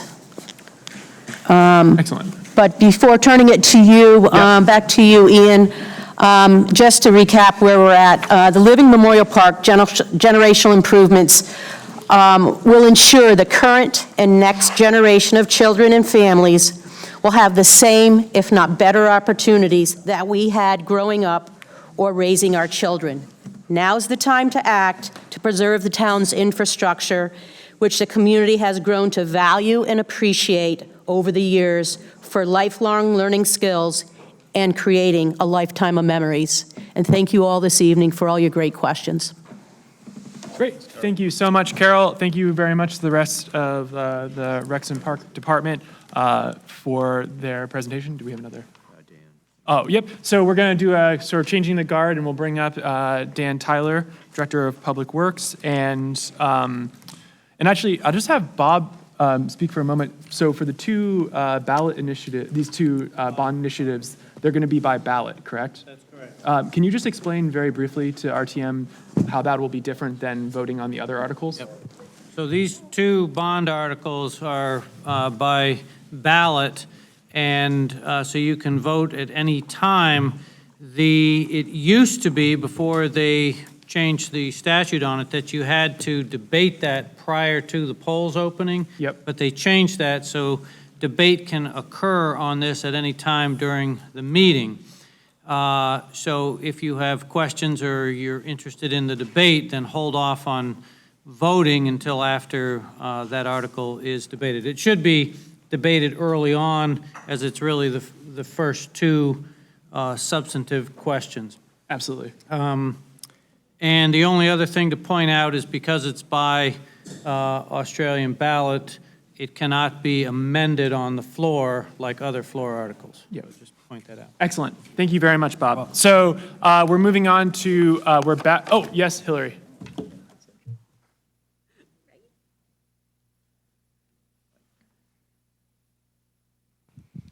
Thank you. Hillary Francis, Town Clerk, District 3 or 9. So I would just point out that polls open at 10 o'clock on Saturday, and then they close a half hour after the meeting adjourns, just to clarify that. And while Hillary just reminded me too, and just reminded at the people at the select board meeting last night, but there is also a Robert's Rules tutorial on the town website if people want to review it prior to RTM to help them understand how to navigate Saturday. It's very helpful and not too long. So with that, we're going to go back to page 9 in the big book to Article 8, which is the Phase 1 Water Systems Improvement estimated cost of $2 million bond vote. And I'm going to turn it over to Dan for a brief presentation. Sure. Good evening, everybody. As Ian mentioned, this is a water improvement. So this is a utility project that we're asking you to vote on a bond for. Essentially the reason you're voting on this is in the unlikely event that the utility were to default on their loan, it would be asked of the taxpayers to pick up that note. But otherwise, it doesn't impact any of the budgets we're here talking about tonight. So this Phase 1 project includes three projects that have been part of our capital improvement plan in town. We've been working on design for several years on each of these, and our engineer applied these projects to the state drinking water revolving loan fund priority list as an opportunity to save us some money by receiving a subsidy on the note. So I'm just going to run through the projects briefly. The first is a pump station improvement at Signal Hill. The existing pump station was built in 1971 to supply the Signal Hill and Hillcrest Terrace development. It's a small pump station. There were several deficiencies identified on the last sanitary survey of the water system by the state of Vermont. Those included things like there's no backup power, so when power is lost, there's no water in those higher elevations. There's grading issues around the existing pump station. There's access issues. It's really undersized. There's no room for expansion, and it really does a limited job of supplying what it needs to. And also, there's no connection with our SCADA communication system throughout the rest of the water system. So, until someone calls, we don't really know what's going on up there unless we happen to pick something up on our daily rounds. So replacement is really the only way to rectify the deficiencies that are there. So the new pump station will have a small building on site. It'll be on the parcel of land adjacent to the existing pump station. Small building, there'll be a backup generator, modern pumps, and additional capacity. There will be fire hydrants added to the hill, and the pump station it'll be set up in the event that there's expansion in that area. There is potential for development in that area. So if that were the case, additional pumps could be added in the future to further serve that area of Signal Hill. The second project is a generator at the Black Mountain water tank that's on the World Learning Campus. There's a pump station that supplies water to the campus itself, which does not have backup power. This is another deficiency that was identified by the state. And with the recent storm, we saw the impact of losing power there. The campus was without power. They had to move folks off the campus. And it also impacts our SCADA system. We lost ability to see what was going on that end of town due to the power loss. So this is a pretty basic generator installation that would take place. The third project is the water main replacement in the Bridge and Depot Street area. Nearest we can tell, the 1.25-inch main that serves that area, which is severely undersized, was installed in 1949. We've seen several breaks recently, water main breaks in that area, and we decided that this was the time to look at this project because it kind of works in conjunction with the Amtrak improvements that are going to happen there and the bridge project, the Hinsdale Bridge project. Hopefully we can, disturb that area once, bring everything up to snuff. There'll be increased supply, increased capacity, fire hydrants in that area, and the ability for the existing businesses to install fire protection, which is something they've been interested in. So that might look like a phase construction just to kind of work it with the Amtrak improvements. So the cost estimates that were submitted to the state for all three projects were $1,855,000. This includes engineering, a 25% contingency, and some money for legal costs. This cost was submitted to the priority list application, and we received an initial offer from the state of a 30-year or 40-year term, 0% interest, with a 50% subsidy, or about $927,500 subsidy. So if the bond is to pass, the next steps would look like, we've got a little bit of engineering. Most of these are engineered, but we'd have to final the design, apply for the funding, just complete the application, put the projects out to bid, and we'd be ready for construction. And that's likely, we'd probably get to the bid phase this summer, and then depending on lead times, the projects would probably extend into next year. So yeah, that's about all I've got. Any questions? Great. Thank you very much, Dan, for the presentation. With that, I'll open it up for questions. I see Frick first. We'll move from there. Rick, and I saw a hand over here too. Hi, Frick Sprite, District 3. I was wondering if you had considered battery backup for those situations. Sorry. The question was, as opposed to a generator, which is mechanically complicated and needing a lot of maintenance and has problems with depreciation over time, have you thought about a battery backup instead for those various situations where you want backup power? We haven't specifically looked at battery power for these projects.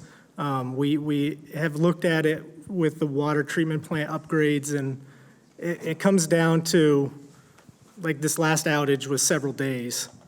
So the ability to charge those batteries and sustain backup power for that length of time just doesn't seem to be there in a cost-effective manner with the batteries. Okay, thanks. Excellent. Rick was next. I'm not sure who's got the... Sorry, Chief, keeping you running. Okay, the title of this presentation sort of begs the question, Phase 1. So maybe you can give us an outline of what phases are coming, and that really speaks to my first observation, the capital plan. This wasn't mentioned in the capital plan that I saw on 119. And so a general question for the board and for the town management is to really address that issue in a more comprehensive way going forward. I think maybe we're okay, but what else is coming? We've done a new police department. We've done a number of other constructions. What else is coming? What we need to know? What's on your mind? You're closest to it, so we have to rely on you guys to sort of let us know what's on the horizon. Yeah, I'm going to let John speak to that briefly. Yeah, and pretty much what Patrick was talking about earlier, there are a few things that we're aware of on the horizon, such as DPW building, potentially the pool. There are just ongoing maintenance needs for the utility system. One of the things that we'd like to do is get that all organized into a better long-term plan so that we understand what the needs are looking out over like a 6-year period and developing a capital improvement plan for the town. That will entail looking at our complete list of assets for the town and understanding what the cost of ownership is and what we need to be doing over time to maintain those facilities. Thank you. John, was there a hand over here? I don't see one now. Oh, Pat, okay, we got. Couple of additional relevant points, I would say. This is a utility fund project. The project list that is in here, it relates to the general fund, which is, the general fund is the budget, for example, that gets approved each year by representative town meeting. The utility fund is an enterprise fund managed by the Selectboard. It has its own separate capital program. It's actually quite a bit more developed than the general fund. And many of these projects in the phase 1 improvement list have actually already had funds set aside for them in total for these projects. So they have been planned projects that the board has approved already and set aside funds to pay for. Now comes the state of Vermont who says, we've got a loan program and we'd be willing to give you 50% debt forgiveness, or to the tune of $927,000. So there was going to be roughly $2 million in funds spent from the utility fund. This allows us to spend less and to use those funds to support other capital projects in the utility system. I hope that helps. Yeah, Dan, did you have more on it? Or Yeah, so phase 1 is an engineer, the name the engineer put on the project. There likely may be a phase 2. We are looking at a water tank improvement at the plant now. It's likely that this program is going to continue and these subsidies will be available in future years. So as we develop the projects in the capital plan, it's likely we will look to this method of funding the project to receive the subsidy. We've already talked to the state, and there's no problem with paying these notes off early with the funds that are set aside in the capital plan. It's really just a method of receiving the subsidy. Michael? You already know?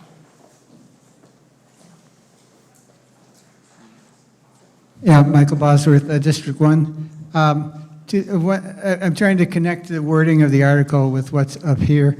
So the article says up to 3%. This is 0%, so we're doing better than that. It also says for a 10-year term. This is for a 40-year term. So how does this square with the wording of the article? So the 0% 40-year term was the initial offer. We had discussed with the state a 10-year term because we have those capital funds set aside. And I guess there's some chance that the interest rate may vary by the time we complete the application and receive the funding, but it's unlikely. So is it also unlikely that we'd be going for 40 years? Right. So if we pass this at 10 years, we have to stick with that, right? Right. There's the opportunity for early prepayment. I mean, Or earlier, but not later, not 11 years or 12 years. If this article says 10 years, right, then we have to stick within 10 years, right? we do have to stick within 10 years. But as I was saying a moment ago, the funds have been sort of set aside for this. And so by proceeding through this state loan program, we become eligible for debt forgiveness. So it actually reduces the cost to the utility rate payers. And, it would likely be the case that this would get turned around and paid off not long after the project was completed because there's no point in keeping it around. So. Daniel. Patrick, does this mean that when we're reviewing and considering the utility budget, that there's the possibility that people's utility rates could go down? I'm not one to speculate. What I would say. I'm not saying what will the board do. I'm saying, is that a possibility? Here's what I would say. This impact, in conjunction with other very, very favorable financing that the town received for the water treatment facility, which also came in at 0% when we had our budget planned on 3%, and also received millions of dollars in debt forgiveness that we hadn't planned on, but were the grateful recipients of. All those taken together will put downward pressure on rates.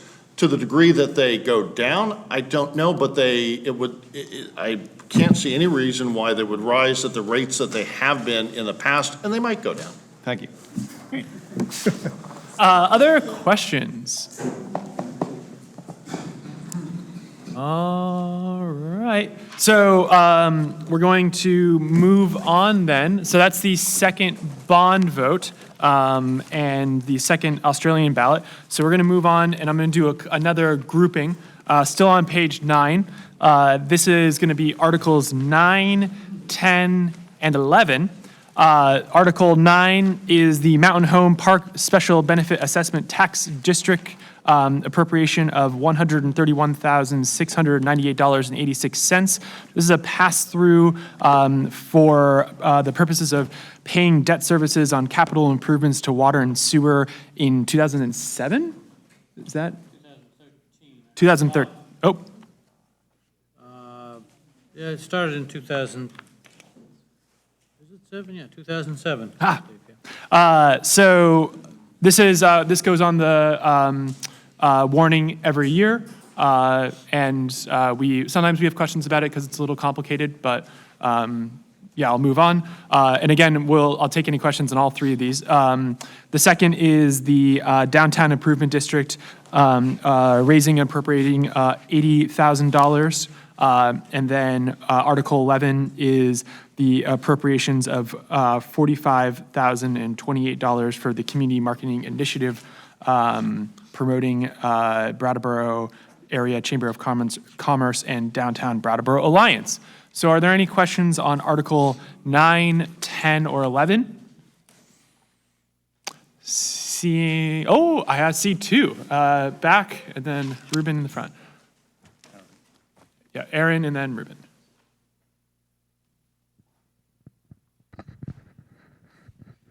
Aaron Smith, District 1. So Article 9. Yes. That money is being put aside to help subsidize the capital improvements for water and sewer lines in that area. Is that correct? Passing it to Bob.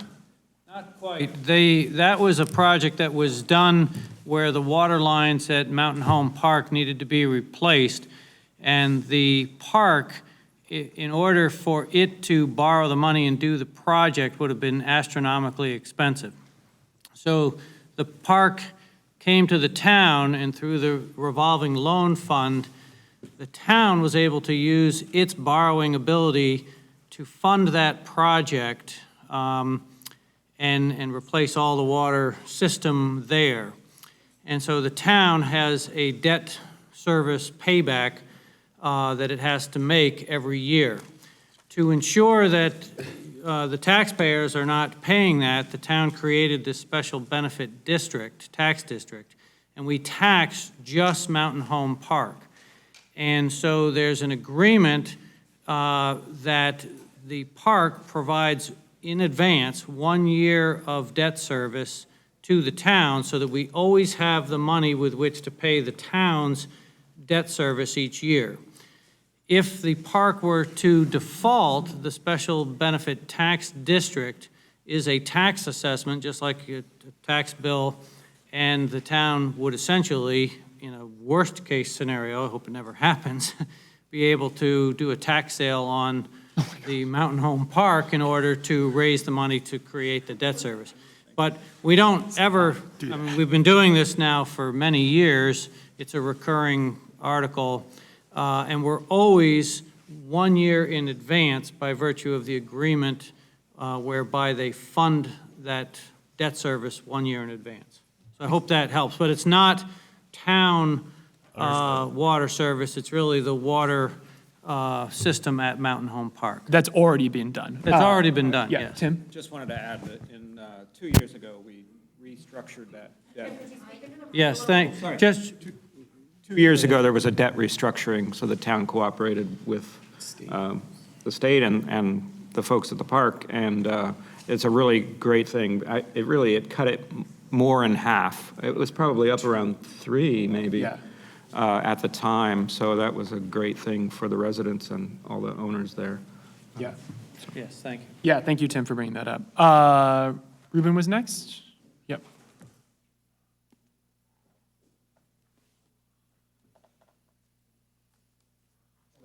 Ruben Garza, District 3. Actually, I was looking around to see if there was anybody that could answer a question on Article 11, somebody from the DBA or nobody? The chamber, yeah? That is a good question. I'm not sure if there is anyone. Anybody. Oh, yeah, what's the question? Well, I mean, it would be really specific to their work, particularly the Love Brattleboro campaign. And I think we've had some vague understanding of like how they're measuring success with that campaign.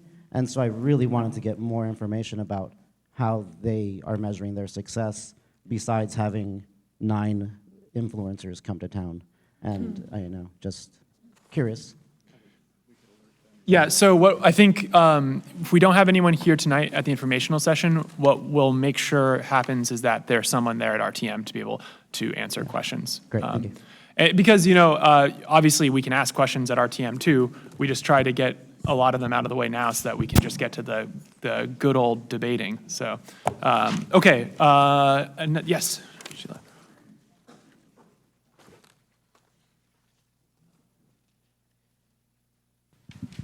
Sheila Linton, District 3. I was just wondering, does it mean that when you say that only MHP pays the taxes, does that mean the residents of that park are the ones who flip that bill? Correct. Okay, and then my other question is around the community marketing initiative of who exactly is that? What group, what people, body of people, who again is that that's doing the marketing? Liz? And is that marketing like the full price of the marketing or the salaries of the people marketing? I'm just wondering what goes into that. Yeah, absolutely. Liz? It's my understanding that it's the Chamber of Commerce and the Downtown Business Alliance, and they've hired a marketing firm, and that's the contract fee for them to provide marketing for the town. And do you know who the marketing firm is? I don't. I know I've met them, and I've known it's the same people for a number of years, but that's a question for Saturday, and we'll make sure you get that answered. Thank you. Other? Oh, I see Sue pointing. Is Sue pointing it? Oh, she knows. Sue Fillion. There's a report on page 76 of the book that talks about some of their metrics, and it's Blue Whale PR. Great, thank you so much, Sue.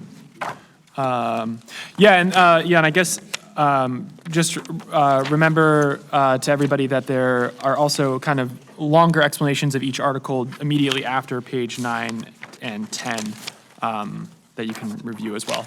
Other questions on 9, 10, and 11? Seeing none, we're going to move on to Article 12. And I'm going to spare you all having to listen to me read this all out, but this is the Human Services budget allocation. This is something that comes before the representative town meeting every year, and it is the end product of an immense amount of work done by one of your committees, the Human Services Committee, that reviews many applications of many human services programs in town, and then makes a determination based on a pretty complex rating system to determine how to allocate these funds. I'd invite anybody who's part of the Human Services Committee to speak to it. And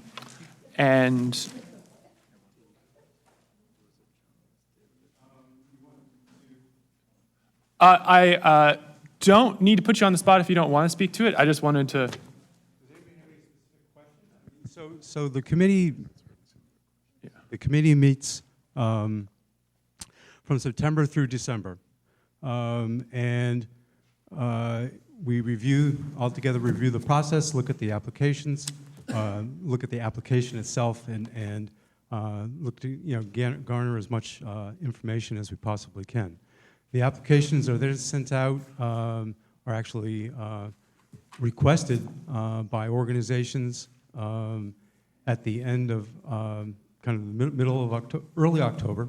We then, after a couple weeks after that, we have a Q&A with applicants who are then, we walk through the application so everyone has a full understanding of what we're looking at.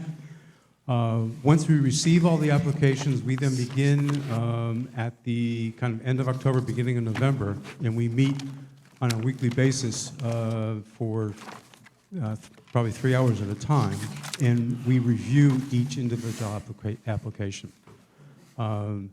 We then use a rubric scoring system, but we don't review each application with a scoring system until we get through all of the applications.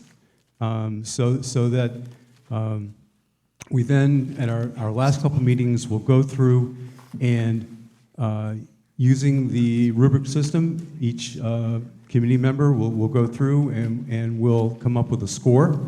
Often we find that the committee members are all pretty much at the same level. There are times, though, when there's a disagreement or not a disagreement, but there's a different sense of understanding as to what the applicant is looking for, what they need, and so we then have a conversation amongst ourselves, so that again we come to a decision. What we then do is having gone through all that and the rubric process, we then go through, come up with the rubric score for each application. And then what we have to do is take a look at the total grant requests, which this year was about $388,000, and measure it against the total amount that we have allocated. 1.4% of the budget came up to about almost $281,000. And so we now have to figure out how we're going to allocate the amount of money. Obviously, not everybody is able to get every amount that they requested, and it is a hard process. And so, we have to go through and come up with and make some hard decisions as to how how we feel the money should be allocated. And so, what you see is the results of that. There are charts that show the amount of money over time that different organizations have requested. As the money has grown, the amount of the applications have grown. We had over seven applicants were requesting almost 54% of the total money that we had. So, there was a lot of tough decisions that we had to make. For the first time this year, we ended up having to set a cap because we felt that there were organizations looking for $30,000-$35,000. And to give that amount of money out to them, then we were going to deprive others of funding. So this year was probably one of the more difficult discussions and decision processes that we had to go through. Excellent. Thank you so much. We've got some hands. Frick, I think, first. The information is on page 16 and 17 on the. Yep. Thank you. Hi, Frick Sprite, District 3. I just wanted to give my appreciation to this committee. I remember the days before it existed, and we spent a remarkable amount of time in town meeting hassling over small amounts of money to different pet projects. And to have this sort of really exhaustive review of all of these applications to happen before we even get to look at it has been an incredible blessing for every town meeting that I've participated in. I may personally, and others may want to quibble with some of the amounts there, but I am going to resist wholeheartedly because I know what it's like to not have this work already done for us, and I want to thank all of you for all of your hours of hard work. Yeah.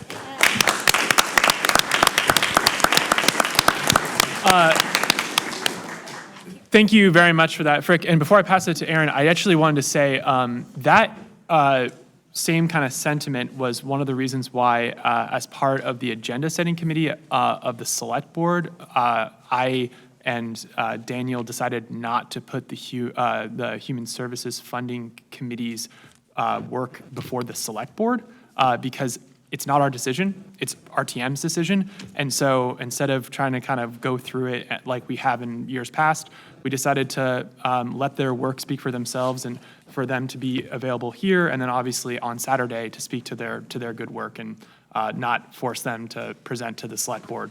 So I agree fully with that. Aaron. Aaron Smith, District 1. At the risk of sounding like a heathen, what is the criteria for the location of these people applying for funds? You know, these are Brattleboro tax dollars, and I see, you know, the one that stands out at me, it's a small amount, Putney Food Shelf, you know. There's probably other entities on here that are outside of Brattleboro. Why are we spending Brattleboro taxpayer money outside of Brattleboro? That's an excellent question. Excellent question, and it's something that we take a hard look at. There are a lot of organizations.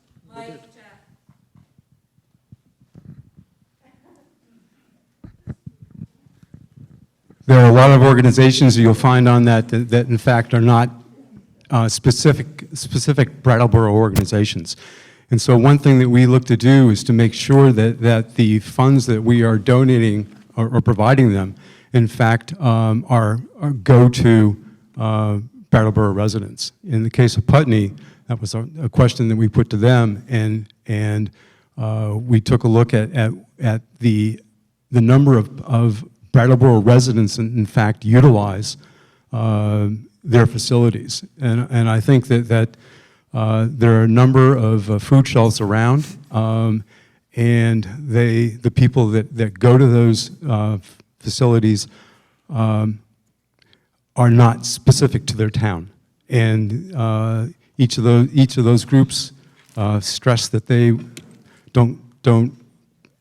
aren't concerned about who's coming to them.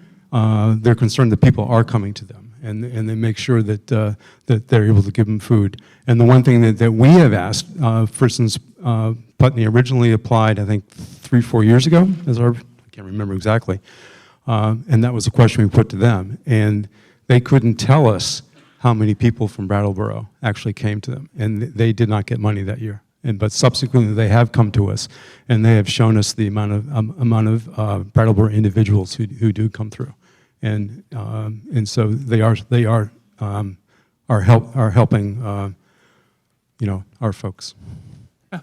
Great, thank you. Very, very good question. Other questions on Article 12? Yes, Gary. I also just want to add to that, we're a big sharing community, and we share with not just ourselves, but other communities around us. and that kind of builds that bond and that community. It grows even more as a family, helping each other, helping hands across the county, Wyndham. And doing that, you know, we're giving not just back to them, but they're giving back to us. And I think that's the reason why we had to take a step back and look and say, what part are they playing in return to us? And they're taking some of our people as well, also helping out. So we're all putting in this together. So that being said, I think it's a place that's, you know, well spent for people, because we look at that, you know, what are they giving back to the community? What are they doing? So it takes a lot, you know. We have to do our own investigative reporting as well, just to be sure that this is what they're doing before we make any final choices or decisions. Great. Thank you, Gary. Any other questions? All right, seeing none, thank you very much for the presentation. Okay, everybody, we're going to take a quick break to just give everyone a moment to stretch, and we're going to come back right at 8:30. Okay, thank you. Okay, quick reminder that there are COVID tests that are available right at the back table with Town Clerk Hillary Francis. If you want to take one to test before going to RTM on Saturday, it'd be much appreciated. They're free. And okay, so we're going to move on to Article 13, where we've moved on to page 10. Woo! Yeah. So this is the, what is the compensation the town wants to pay the select board? Every year the RTM sets it. Ron, you have it? I propose $4 million. Yes. So any questions on Article 13? Seeing, I thought it was funny too. No questions on Article 13. Okay. Article 14. So this is the transfer for unassigned general fund balance. It's a sum of $1,807,306. $985,000 are going to the capital fund to pay for $515,000 for a match of the Melrose Bridge replacement project, which we all maybe drove over on our way here tonight. $400,000 for the William Street repair project, which is very necessary, and $50,000 for the pool planning study for the Living Memorial Park, which we discussed briefly earlier this evening. And then finally, the remaining $122,306 would be assigned to the Living Memorial Park Generational Improvement Project to reduce the total borrowing exposure for the town. We're going to talk about this more in Article 15, but are there any questions now on specifically this item? Yes. Michael, we'll just get you a microphone. Microphone. Not a question so much, well, a small detail. Should that not read 965,000 rather than 985, if my math is correct? Say it again. So the question is, should it be 965, not 985? Right. I had 515, 450. Page? We're looking at the warrant article. Yeah, just page 18. 515 plus 400 plus 50 is 965,000. Yes, it's a really good point. Well done, Michael. So I guess I'd look to maybe David or to Bob on if we need to modify the, what's it?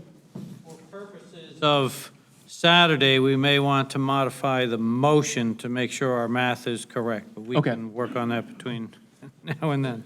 Yeah, so we definitely make mistakes. But thank you very much for pointing it out, Michael. Other questions? Spoon, I see your hand. Yes? And then Sheila, I see you after Spoon. The Melrose Bridge, now that's not Melrose Street. That's the one in the middle of the, from Western Ave that goes into the center of that? Which bridge are we talking about, the Melrose? What's the location of that? It's the, oh, Patrick, if you want to. So it's proceeding with Western Avenue. It's right at the junction of Melrose Street, not down here by Okay, it's not the Governor. bridge that was in the middle of the project. Correct. Okay, It's closer. Yeah, I know which one you mean. I wasn't clear. Yes. I wasn't going to say that, but yeah, it's next to Aaron Smith's house, and it's got the really nice little sort of, I don't know, play structure or tree house that he built, right there. Yeah, and this is essentially a match that we need to do with the state, and we had a number of meetings about it during the select board year. It's necessary, and V-Trans gave us some options, and this is the one that the board landed on. After quite a bit of debate and work done, attempted work done by our legislatures on trying to modify the plan, which didn't work. So that's where we're at on that project. Sheila was next. District 3.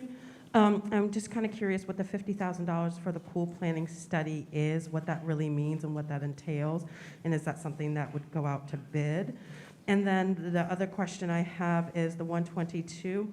Is that already in what we discussed, or is that in addition to what we discussed before? I guess it's unclear to me.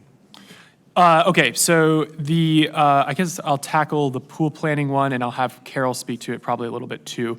So the pool planning 50,000 from the unassigned general fund balance was basically the board was in disagreement about the pool and it being part of these generational improvement or not. There were board members who voted against this part of the budget when we were deciding on it, and in an attempt to sort of mediate and try to come to a compromise, we landed on at least having some money set aside for planning for the next phase. I will say that this is my opinion on that. I'm not sort of speaking for the full board here, and I'm sure I'm already getting hands for other boards. But what would it look like, and like, would it go out to bid? I'll let Carol speak to that. But I would say from my perspective, what it was for was to ensure that we didn't let the pool get left behind in next phases as we're looking at the Living Memorial Park. Board members, you want to speak to that as well? Yes, Liz. Carol has mentioned before, and I'm sure she'll reiterate, but the purpose of the planning study is to actually devise the best plan for the pool and get to public input. And that was important, and a reason why it wasn't part of this overall study was because it needed that planning, and the other elements of this generational study didn't need that kind of long-range planning. So I'm sure Carol can speak more about that. Carol, yeah. If you want. Oh, wow. So definitely, it would go out to bid, like any other projects that we would have. The purpose for this planning money would be just what Liz mentioned, is to gather input from the community as to what they would like to see the Living Memorial Park pool look like. Not what I would like to see, not what Ian would like to see, but what the community would like to see, and have them part of that input process. So that we could gather some numbers, and for the budget session next year, we'd have some solid numbers to come forward with at that time. Daniel wants to speak to it as well. Oh, but you got to follow up. Go ahead. Go ahead. No, ask your question. I'm just kind of curious why we wouldn't put money towards a project rather than towards a study, and wondering why a study would cost $50,000 to have community input. Okay, now Daniel wants to speak to it. So my recollection is that at the time of, we had multiple meetings where we considered the Live Memorial Park bond, and I think we were all kind of aware that the pool needs a great deal of investment. What we don't know is how much investment. And so there was a question of, well, can we delay this proposed project? I mean, we could, if you vote it down, that will delay it. Should we, was another question. And we decided that we shouldn't. So we would like to see improvements in the pool. I had all kinds of fanciful notions of a covered, year-round, accessible pool that will be, a boon for the community. But, back of the envelope calculations are, it's wicked expensive. So we need to have a clearer understanding of how much it would cost to bring the pool to a level that is acceptable to the community. We also need to understand what the community wants. And so my understanding was 50,000 was engineering work, engineering study, as well as community engagement. So that we can, in a couple of years' time, or maybe in a year's time, have a real number to be working with and make a decision as a community about what we want to do. And we're getting a head nod and a thumbs up from Carol on that as well. And then the 122 was the remaining left in the unassigned general fund after those other allocations, and the decision was to take that and use it to try to offset the bond amount for the Living Memorial Park bond. Thank you. Other questions on Article 14? Okay, seeing none, we're going to move on to Article 15. So this is just the budget. So I'm going to take a minute to walk through it, and by a minute, I'm going to take probably more than a couple minutes. But I'm cognizant of the time, and I want to make sure that you have time to ask questions. So I'm going to try to go a little faster through my notes than I had initially anticipated when we had 2 separate meetings for this, and I was going to have more time. So I'm just going to ask for your patience as we go through it. So just to start out, I'm going to operate in the big book on page 97 and page 98. And I remember when I came to my first informational session, and I had no idea how to use this book, that I thought to myself, if I was ever on this side of the room, I would explain it a little bit. And so, after page 97 and 98 are much deeper breakdowns of each of the sections. And so, as I'm going through 97 and 98, I may identify one of the more in-depth pages that are after it. And so you can always, use those pages to have a better understanding and more of a breakdown of the numbers. So on November 1st of 2022, municipal staff submitted an early version of the budget to the Brattleboro Select Board for their consideration. The Select Board reviewed the document during 9 separate budget meetings and accepted input from the public along the way. At the conclusion of this process, the board directed certain changes to be made. The pool planning was, for example, one of them. And on January 24th of 2023, the Select Board approved the budget that is before you now, and we are recommending to be approved at the annual representative town meeting on March 25th of 2023. I want to take a moment to thank, first and foremost, municipal staff for the immense amount of work that goes into preparing the budget. Getting to November 1st is a lot of work, and then having to listen to these 5 bickering people about it and make changes and hear from us is a lot. And then the other people I want to thank are those members of the public who were at all 9 of those meetings. Yeah, I'm looking at you, Kate and Bob. There are people who were there and providing us with information, providing us with their opinions throughout the whole process. And, frankly, we have our opinions on this, but it's the community's involvement in it that helps us be informed and make good decisions when we comes to what we represent and what we present to RTM. So, moving on, we're going to talk first about revenues. So the total revenues for the proposed FY24 budget is $21,688,677. This is on page 97. So this is $1,625,035 larger than the FY23 budget, and that is an increase of 8.1%. Which is a big number, a really big number, and pretty shocking when you first think about that. But I want to let RTM rest assured that that's not how much we're increasing taxes by. So if you may recall, during the FY23 budget discussion, we reported that due to an unusually high level of prepayment in FY23 expenses, we had a lesser amount of fund balance to incorporate into the FY23 budget. Due to that prepayment of FY23 expenses, and because of accounting rules, there was a significant increase in unassigned fund balance last year that had to be categorized as assigned. It was assigned as prepaid expenses, but because the FY23 budget raised taxes to pay for those same expenses, the funds would again become unassigned at the end of that fiscal year and be incorporated into FY24. And that is exactly what's happened. So whereas last year, as you'll recall in discussion, we had only about $300,000 of unassigned fund balance following the town's guidelines, we are now able to use $1,087,306 this year. So all of these dollars are proposed to be used for once in a generation or longer capital projects. And so while the total budget may be increasing by 8.1%, taxes are going to be rising by less than half of that at 3.9%. So, and I'm gonna keep going through this, and I'll have questions at the end, just so I don't lose myself in this. So for revenues, going down through the line items a little bit, 76.69% of the FY24 revenue budget will come from property taxes.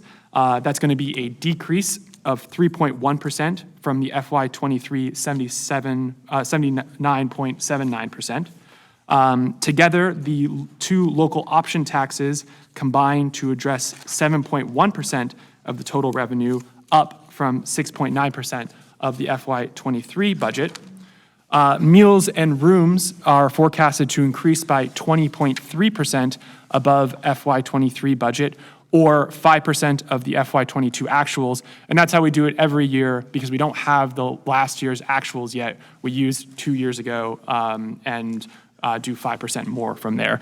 So the same goes for sales and use, which are going to continue hopefully to outperform expectation and are budgeted in FY24 in $1,070,000, an increase of 7% over FY23 budget, or 5% over the FY22 actuals.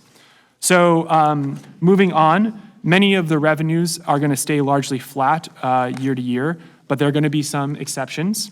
Investment income is going to begin to rebound in a significant way, and is expected to provide as much as $77,480, which is an increase of $37,480 over the FY23 budget. Transfers into the general fund from other funds, utility and parking, have increased sharply. A review of the historical calculations by Kimberly Frost, our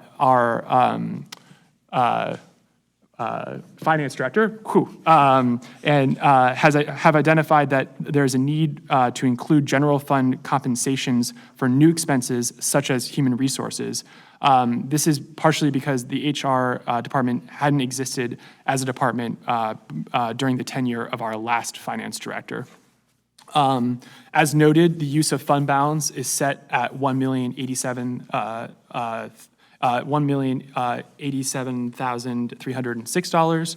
There's also one notable decrease in revenue, and that's the loss of $48,020 from the Rescue Inc. Dispatching services, as they are receiving that today from Keene Mutual Aid. Moving on to the bottom of page 97, we're going to start in at expenses. So we're, I think we basically talk about this every year. The town of Brattleboro is a service organization, and the services that are delivered are largely by people. And so it's probably not surprising that a large majority of our expenses are for staff salaries and their benefits. For FY24, $8,701,194 is being budgeted for staff salaries, which is 40.12% of the overall expenses budget. That, and then adding the benefits, which is almost $4 million, and 17.45% of the budget. All in all, 57.57% of the overall budget of expenses are for salaries and benefits. And that is that's going to be up 5.3% over FY23. The board had a pretty long discussion about COLA, which is the cost of living adjustment for the general fund employees. We landed at 4%. and that's going to make many of the employees eligible for a step increase at some variety, and that's going to depend also on their collective bargaining agreements. We have 4 collective bargaining agreements that municipal staff are currently negotiating, and we're hoping to have them done by the spring of this year, by the end of June. And I actually want to give a lot of credit to John, who's stepping into 4 collective bargaining agreements as he starts, and that's a lot of work. So thank you for that, John. Additionally, there's another staffing increase, which is the creation of a communications coordinator. This is something that we had a lot of discussion about on the board as well.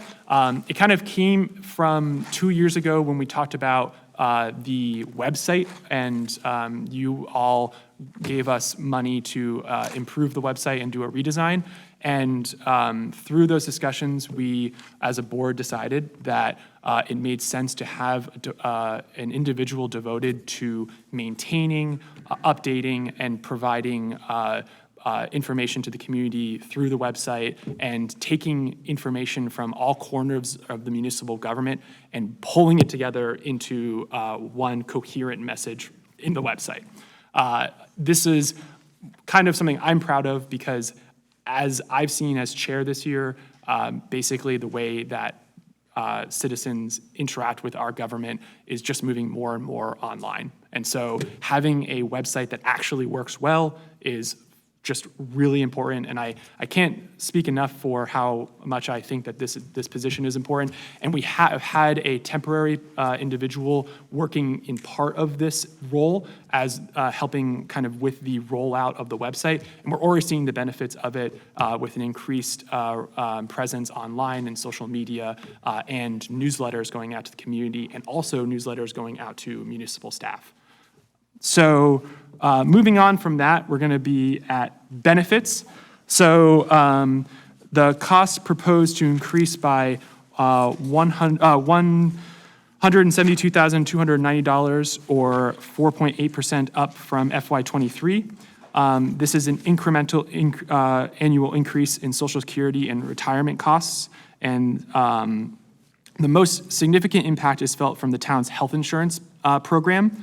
So I want to give Patrick a lot of credit here.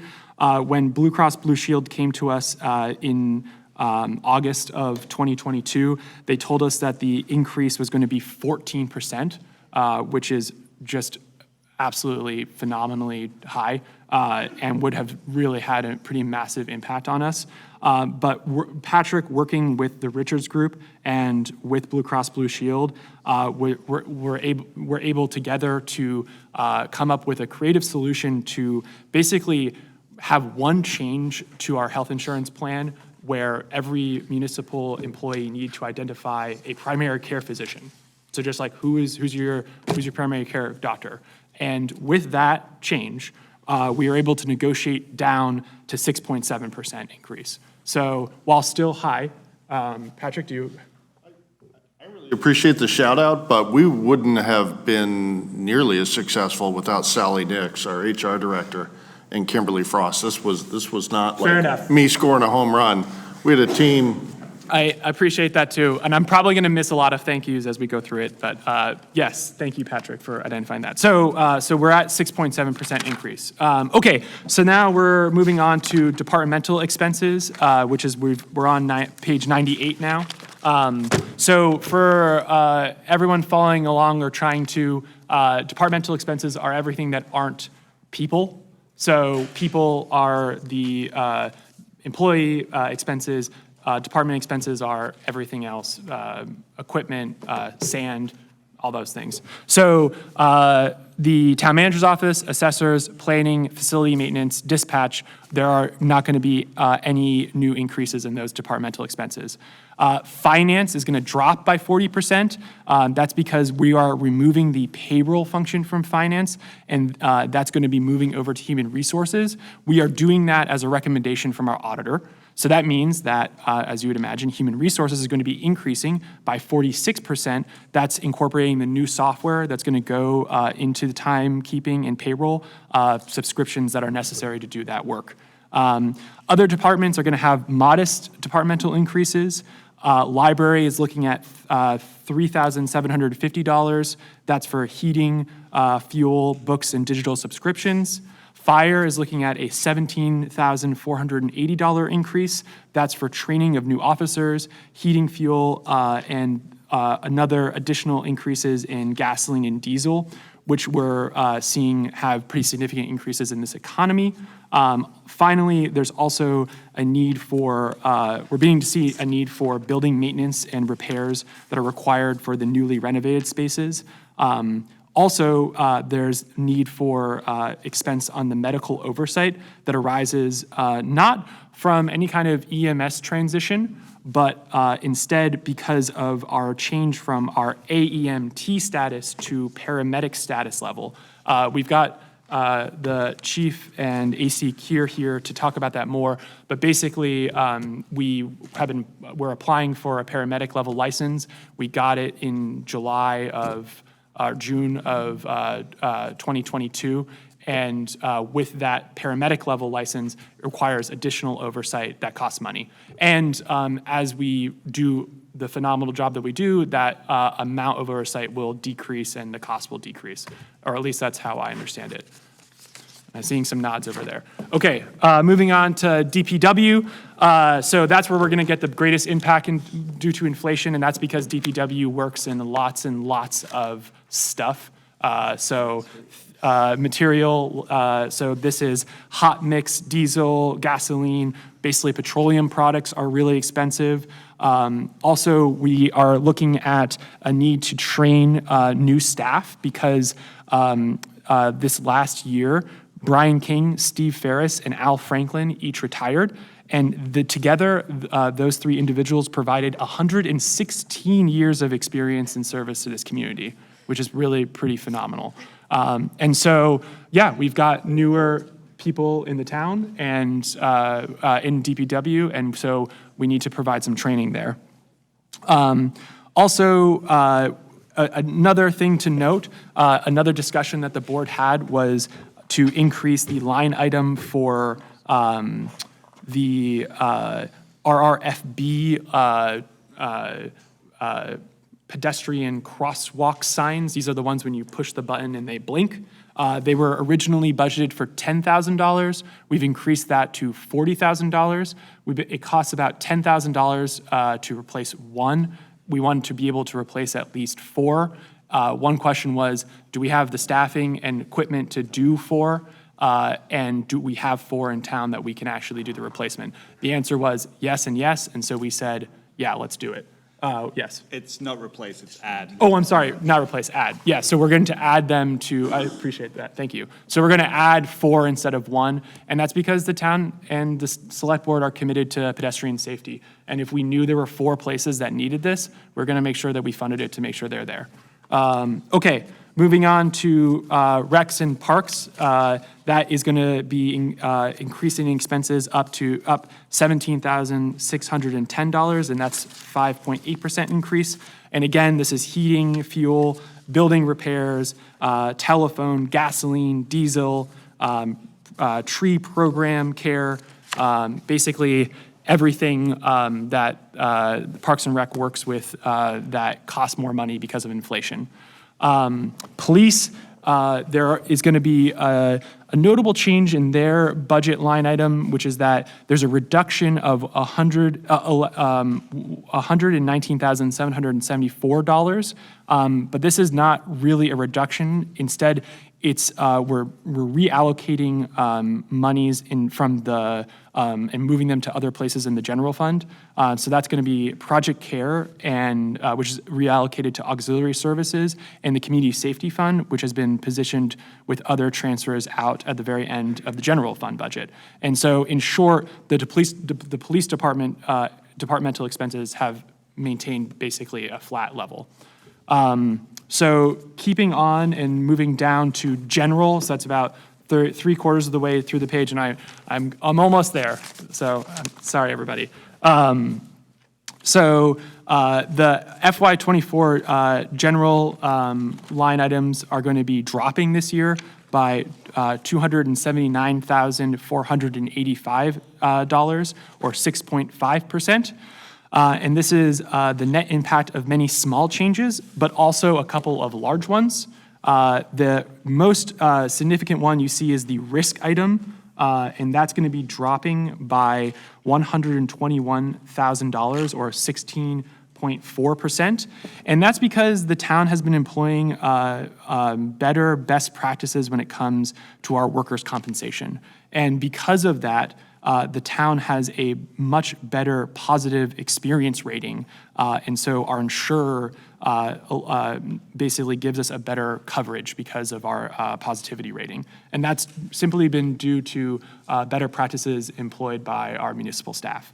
Also, risk management is down due to improvements in workers' compensation, and there was a change in the cost of ambulance services contracts from Rescue to Golden Cross.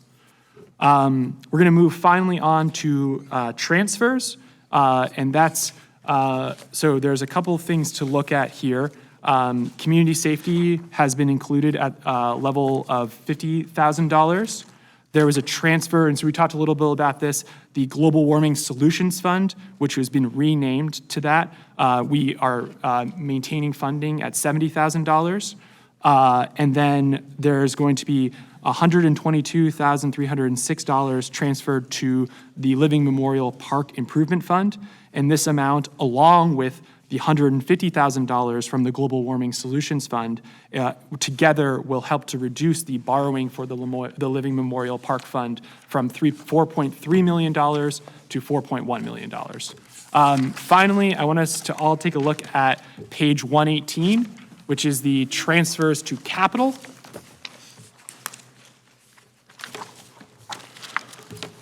Okay, so I want to first make sure that everyone takes out a pencil or a pen and makes a correction. So the basically Excel drop-down menu when it was printing missed the very last item in the vehicles equipment. So there should be one more DPW item, which is the HD 15A Versavac for $125,000. That is included in the totals, but was not included in simply the line item. So I want to make sure that everybody sees that. Could I tell you exactly what a Versavac is? Yes. Absolutely. So last item on the vehicles and equipment in the FY24 capital requests, that's DPW HD-15A Versavac. And then over to where the costs are, it should be $125,000. Okay, and so let's look at this FY24 capital request and understand it a little bit. So there should be some things that you look in here and you recognize. There's the Melrose Bridge state match at 10%. That's the $515,000. The William Street washout for $400,000, and the pool planning for $50,000. Those are all coming from the unassigned general fund, which we talked about with the last article. Then there's all of the rec items besides the pool planning: skating rink refrigeration, skating rink roof, maintenance facility, Kiwanis shelter, upper field. Those are all part of the bond. So those items are not coming from tax dollars. Then we look at the rest of the items here, and those are going to come up to the total transfer of, maybe I got that wrong, Patrick. Is it, can you explain, give me the total number for the taxes versus the unassigned fund? I almost got there. You did great. You did great. So I apologize for the $125,000 Versavac. When I created the little PDF for this chart, I just hid one of the line items accidentally. It should be included. It is included in the bottom line number, the $6,800,000. It's inclusive of everything. when you take out the borrowed funds for the Living Memorial Park project, there's a transfer from the general fund of $2,531,000, of which $965,000 is use of fund balance, and the remainder is from current year taxes. Thank you very much. So, and that kind of explains the FY24 capital requests chart on page 118. And that concludes my not very brief run through of the FY24 budget. So, any questions? Yeah, you can say something. I think Ian did a really great job. So thank you. And I also want to point out that there are two other places for a sort of digestible narrative about the budget. One is the town manager's budget message, which is from page 88 through page 96. And then the other one is the RTM Finance Committee's report, which is included in your booklet. So for like narrative kind of fleshing out of all the budget line items, those are two good places to look if you can't remember every single thing that Ian said. Yeah, and I you know, I wasn't really sure how in detail to go, but this is our opportunity to talk about the budget that we spent a lot of time working on, and I'm very proud of it. I'm proud of the work, and so I wanted to really speak to it. So, are there any questions that I can help answer, clarify? Spoon.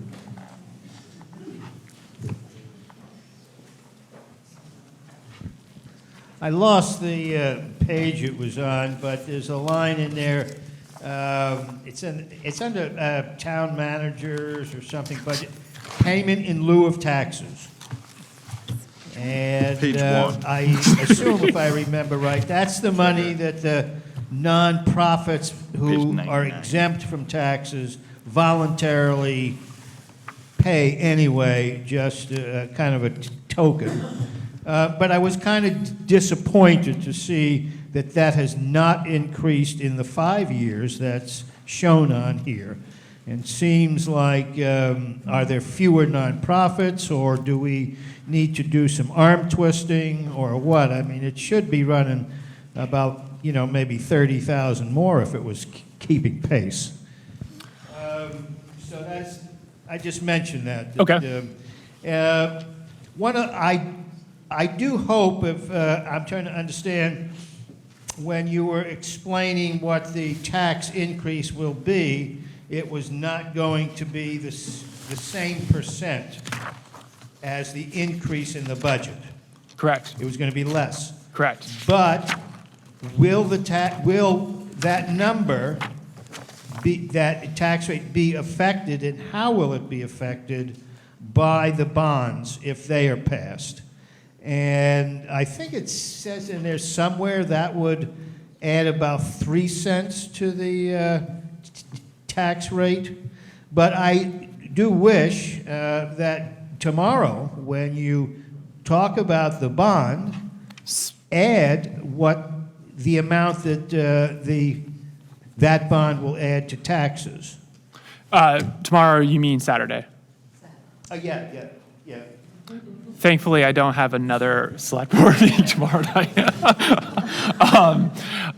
Okay, Spoon, appreciate those comments, and we can ensure that that information is available for people when they, I see you, when they speak to the bond items. Yes. Shall I wait for a mic? Yeah, yes, please. Thank you. Mike Hutchison from District 2.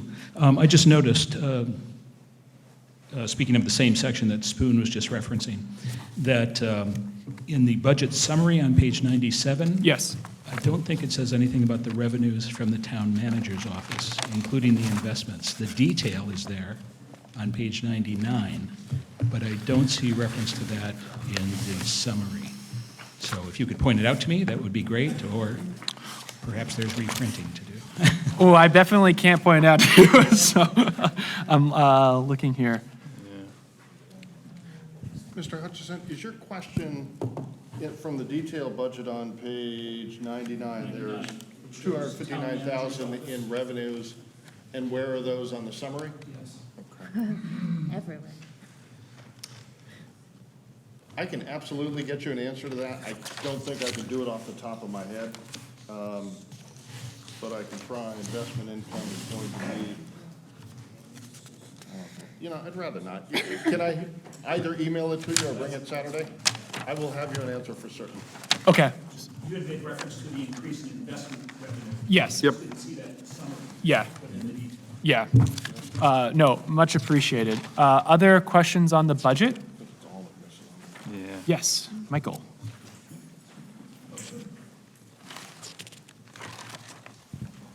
Michael Bosworth, District 1.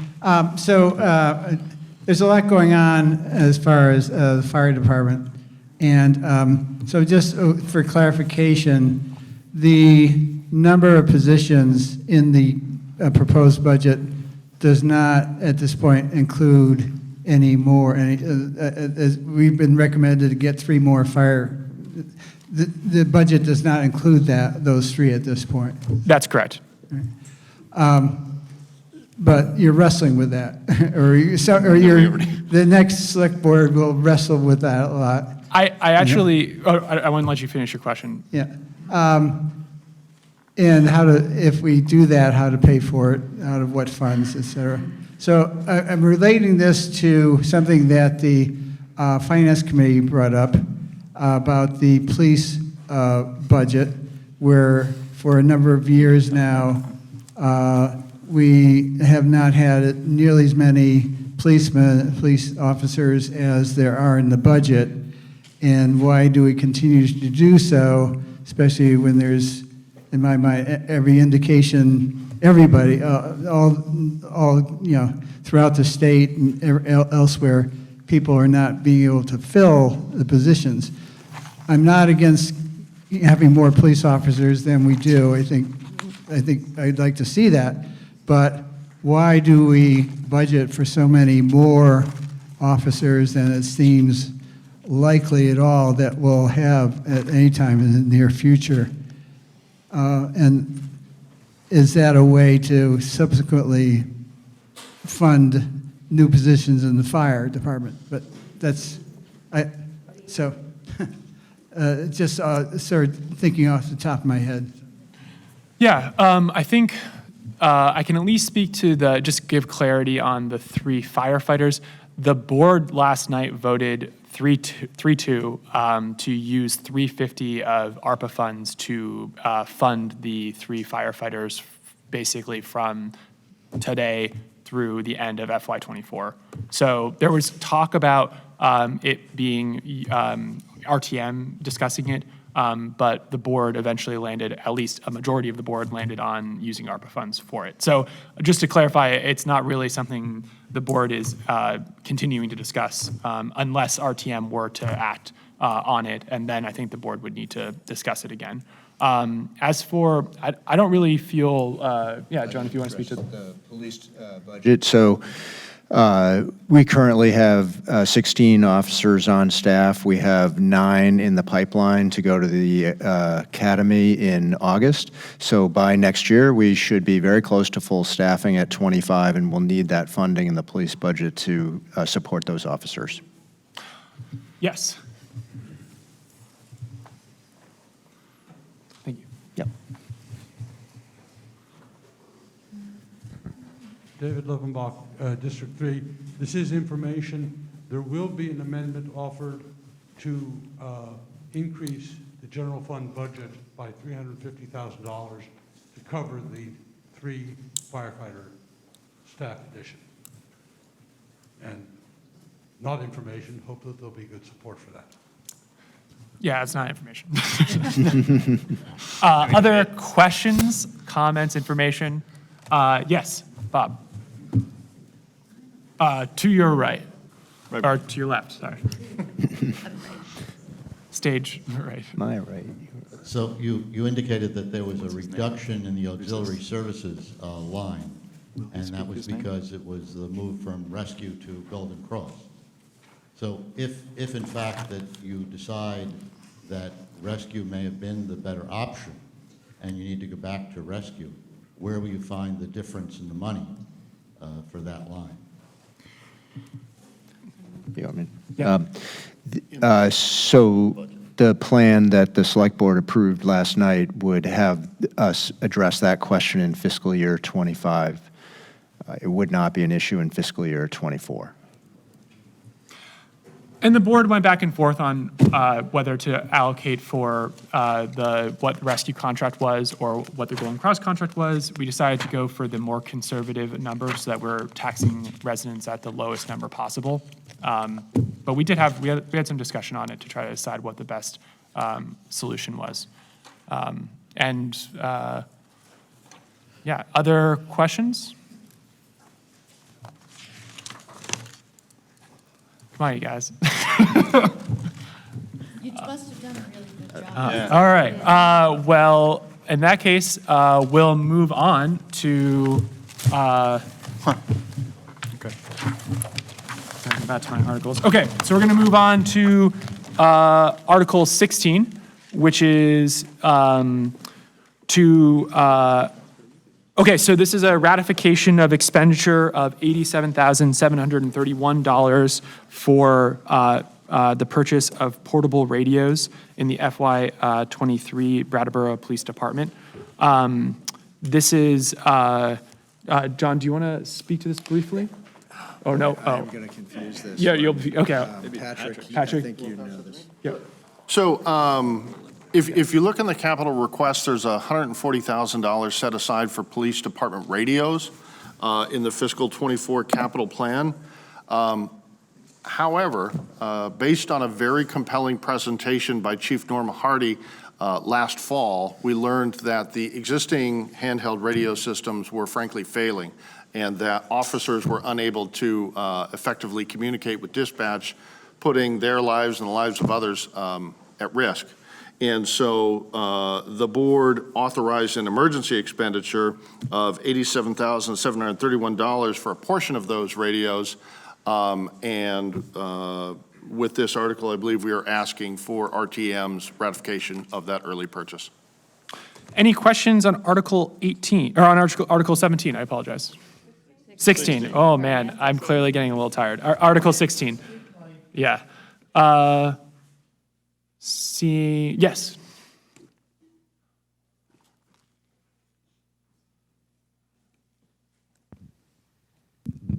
Hi, thanks. Just curious about why we're not using their budget for this, why this is an additional expense like that, if they had like a surplus in their budget anyway?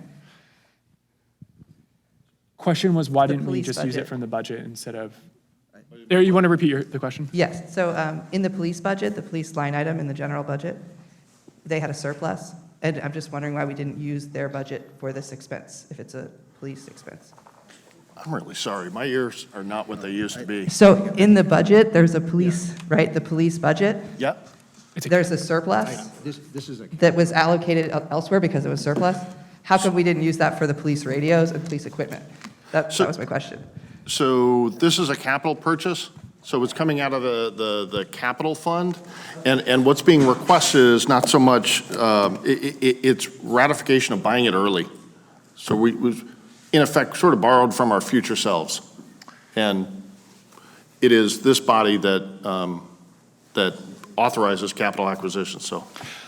And it actually had we had some discussion about one of our methodologies with the capital replacement program, that sometimes we push items off like multiple years and maybe don't keep good track of how often we push it off, and that we looked back and looked at the historical data and we had these for replacement sooner, but we had pushed it off multiple years because we thought, oh, radios, we can push it off another year. We push it off another year. We pushed it off too many years, and now we need to replace them sooner than we were able to with the plan. And so my hope is we learn from that lesson and we keep better track of how often we push things up so that we don't get into the situation again. Yeah. So in the event of town meeting not ratifying this decision, what are the implications? Bob? They've been purchased already. So, I mean. Do we give them back? But the board voted on it as an emergency expenditure due to what you explained there. So the money has been spent. It's just that with regard to the capital expenditures for the capital equipment fund, you try to take money out of that fund in accordance with that capital plan. So they took it out early to pay that emergency expense.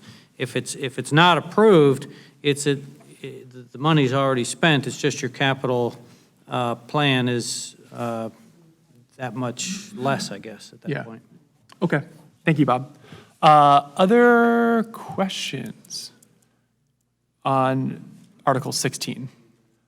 Okay, seeing none, we're going to move on to Article 17. This is to appropriate $120,000 from the unassigned fund balance to defray the town's portion of costs associated with the demolition of 90 Elliott Street, which was the McNeil's Brewery. I see the hand. I just want to note that this article is identical to the article that we used after Tropical Storm Irene to recoup costs of the town for addressing that emergency. And so similarly here, the town needed to act quickly to ensure the safety of the public for a building that was very dangerous, according to multiple experts. I think I saw Aaron's hand first. I'll let Bob speak first. Not sure if I'm preempting a question here or not, but with regard to this, it's up to that 120,000. That's important to have the up to. Yeah. Because we do not know whether, one, there'll be money enough at the end of the year to have covered that. Number two, it's my understanding that there will be an estate opened in probate court for Mr. McNeil, and the town will be making a claim. What we don't know at this point is whether or not there are other assets in that estate or insurance coverage that would pay for this, but the town will be making a claim. So this is really only in a last resort, would we be transferring from the unassigned fund balance to pay those expenses associated with the demolition of the building, which was required both by the fire chief and the engineers, which said it was an unsafe structure. It had to come down. So it's just important to say it's up to that amount, and the town hopefully will not have to use that, but it remains to be seen at this point. Still hands, or did that? Someone answered my question. Okay, and then I think I saw another hand from Ditto. Great, thank you, Bob.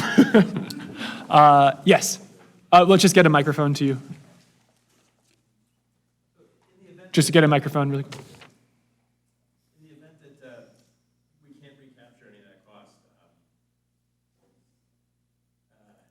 is that a sellable lot, or is it doesn't look it?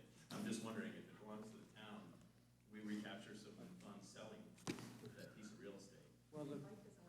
Can you turn it on? Oh, you gotta turn the mic on. So the question is, can the town sell that? Number one, couple steps. McNeil owns that lot at this point. It's right adjacent to a town lot, but it is possible that that lot could be sold to help or go towards that expense. But there's a process involved with that. So. Other questions? Yes, Spoon.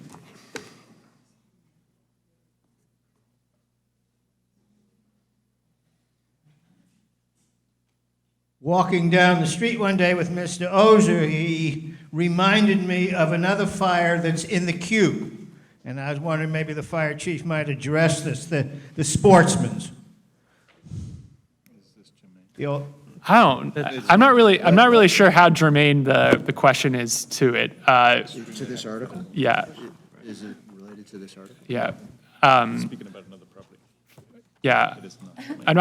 Spoon, I appreciate the question, and maybe if you want to bring it up at public participation at the next select board meeting, that'd be a really great opportunity for people to hear about that. But it's already 9:30. I want to make sure we get through all the rest of the articles. Okay, any other questions on Article 17? Seeing none? Okay, we're going to move on to Article 18. This is the yearly one, the $365,552. What is it? 36,550. Thank you. From program income for the Southeastern Vermont Economic Development Strategies, SEVEDS. Any questions on this article? Yes.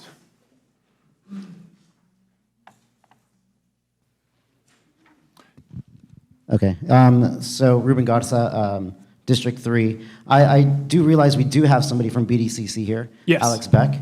And so the question is going to be directed to Alex. Absolutely. So, because I want to get a full understanding, a clear understanding of the scope of work that SEVEDS is doing, particularly in the welcoming communities aspect. It says here that this winter, as a result of BDCC's efforts, Brattleboro would begin to welcome refugees with the help of ECDC and the local Community Asylum Seekers Project. So am I to understand that without BDCC, that ECDC and CAS were not welcoming them? It was only through the primary result of BDCC's efforts? Ruben, can you just identify a page number? Oh, this is page 19. Thank you. It's second column, fourth bullet point from the bottom. Yeah, so that's an excellent question. I joke I was the first ECDC staff person in Brattleboro because it was BDCC staff, myself in particular, who wrote the federal application on behalf of ECDC to open the office here. So to open a refugee resettlement office, you need to have intimate knowledge of the community, of the partners involved, and ECDC as a national organization simply did not have those relationships. And so as a part of our long-term strategy to create a more welcoming community, we partnered with ECDC and provided that information. Of course, we don't do any refugee resettlement. They opened an office. We provided office space initially for their staff, and are thrilled that they've grown into a full-fledged organization that is doing a good job. Now they're co-located with CASP, and they're both core team members on our working communities team. So we were the first people, the only people pursuing refugee resettlement designation for Brattleboro, but of course the hard work of resettling refugees is not done by the BDCC. Now we really just focus on employment and education. Okay, that clears some stuff up for me because my understanding was that, yes, ECDC and CASP are the primary players in refugee resettlement, and if you were to read this, it kind of reads the other way around. Yeah, no, I mean, the day-to-day hard work of supporting new Vermonters is done by the Community Asylum Seekers Project. They work with asylum seekers, and the ECDC works with refugees and parolees, which is a not great term for the program that our Afghan neighbors have arrived on. So yeah, they're case managers on the ground. We are the contracted service provider for employment, so we do work directly with them daily. But of course, we are not a refugee resettlement organization, and so we don't do that work. Great, thank you, Alex. Great. Thank you, Alex, for that. Any other questions on the Article 18? Yes. Get a microphone over.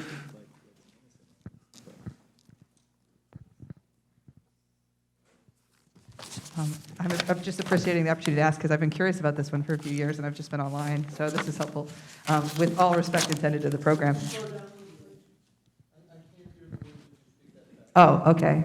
I'm saying I'm appreciating the opportunity to ask this question. I've been online mostly, so I've been curious about this item a little bit because I noticed it seems like it's different than a lot of them. You know, if it's a nonprofit, it's not coming through the Human Services Committee. And if it's something else, you know, what is the program income? So I have two questions then. One, why is it a separate item if it is nonprofit? And if it isn't, what's that about? And then two, where is the program income that's paying for this coming from? It says specifically program income in the article covers it. So those are my two questions, possibly for you or them. Yeah, I'll do my best. Yeah. So can you hear me?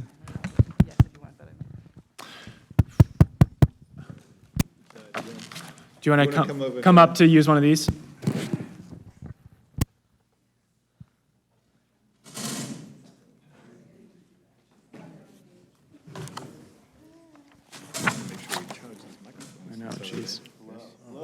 No, that's not working either. It takes a second.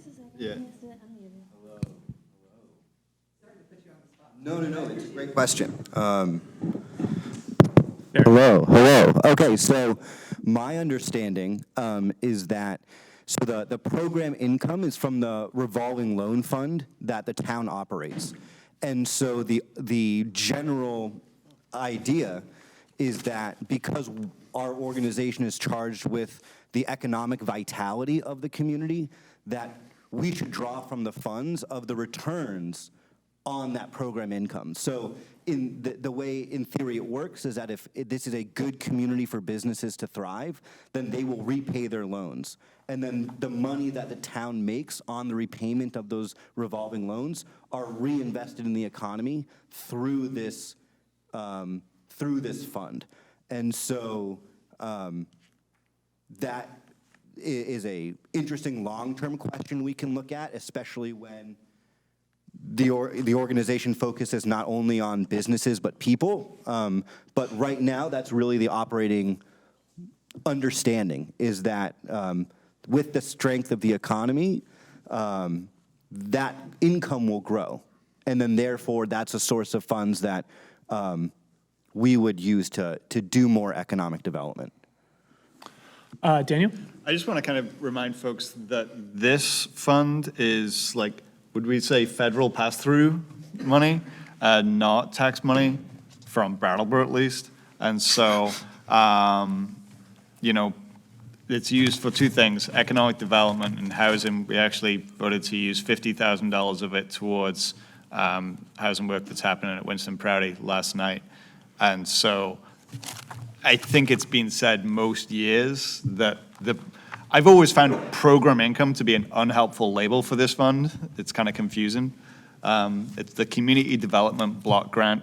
It's federal money that gets used for those two things. And so Brattleboro proposes to use it, one of its ways for this. Other communities outside of Brattleboro use tax dollars. Sorry, this is just on that. So it's 80. So the amount that you get is about $87,000 a year, and you're using 37 of that for this and 50,000 for housing. No, I don't think So that's... yeah, I'm just wondering what percentage of that is this? It just feels important. It's a specific article. Yeah, no, let's... That's a revolving loan fund, and so the balance of it fluctuates over time. Kim Frost could probably give us details. The current balance? Yeah. Balance as of yesterday was about 190,000, so in light of the action the board took last night, maybe 140,000? Okay, so it's 190,000 that is replenished, or it just was kind of a one-time thing? It's revolving. It's revolving, so it's being replenished. It's revolving, but, you know, in truth, the board makes grants from the revolving loan fund as well. So while its title is also a little awkward in that it's the revolving loan fund from which loans are made, it is also a pool of financial resources from which grants are made, so. And we just took 50 of it last night to Winston Prouty for their housing development plan. To be more clear, what I'm trying to get at, I'm getting in the weeds, but the point is just, what is this taking away from? Like, is it taking away from something else? What percentage of this is going to this instead of something else, if anything? Whatever 36,000 out of 140,000 is as a percentage. Right, so every year. So thank you. Okay, well, let's get you the percentage either right now doing public math or... That speaks okay. for the... You know how to do that. Yeah, okay, absolutely. Other questions on Article 18? Yes, Boone. I've always found this the toughest stuff in the world to understand. It's just so much verbiage and so many different things that I never end up understanding whether we get our money's worth out of this or not.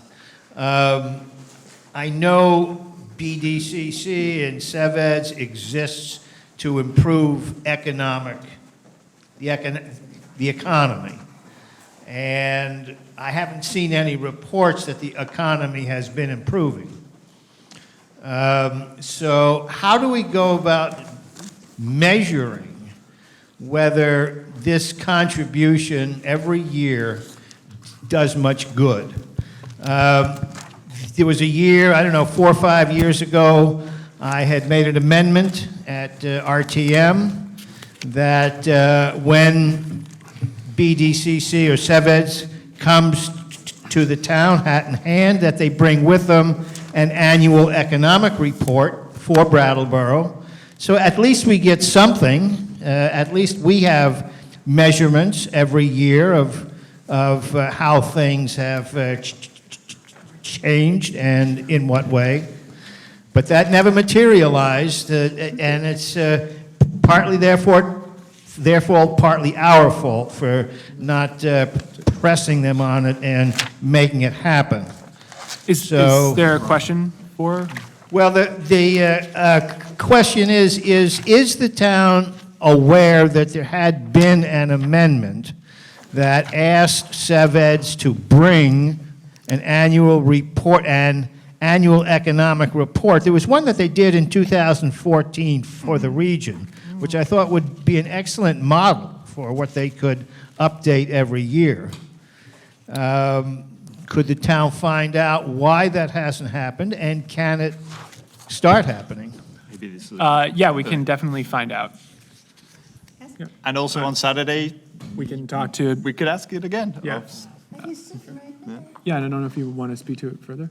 Yeah, so, you know, every year we prepare what we're asked for by the town. I will also say that an economic report is from a research and outcome perspective, a vague request, in the sense that, are you looking at earnings of individuals, about business creation, about growth of the GDP of the region, and those are things that we could probably, some of those we could answer ourselves, some of them we would need to hire someone to do that work. And so the kinds of reports that we provide to the community is really the tangible impacts that we see on the ground. So, you know, number of businesses supported, number of individuals who are earning a livable wage through our support. That is the kind of data we have readily accessible that we can provide.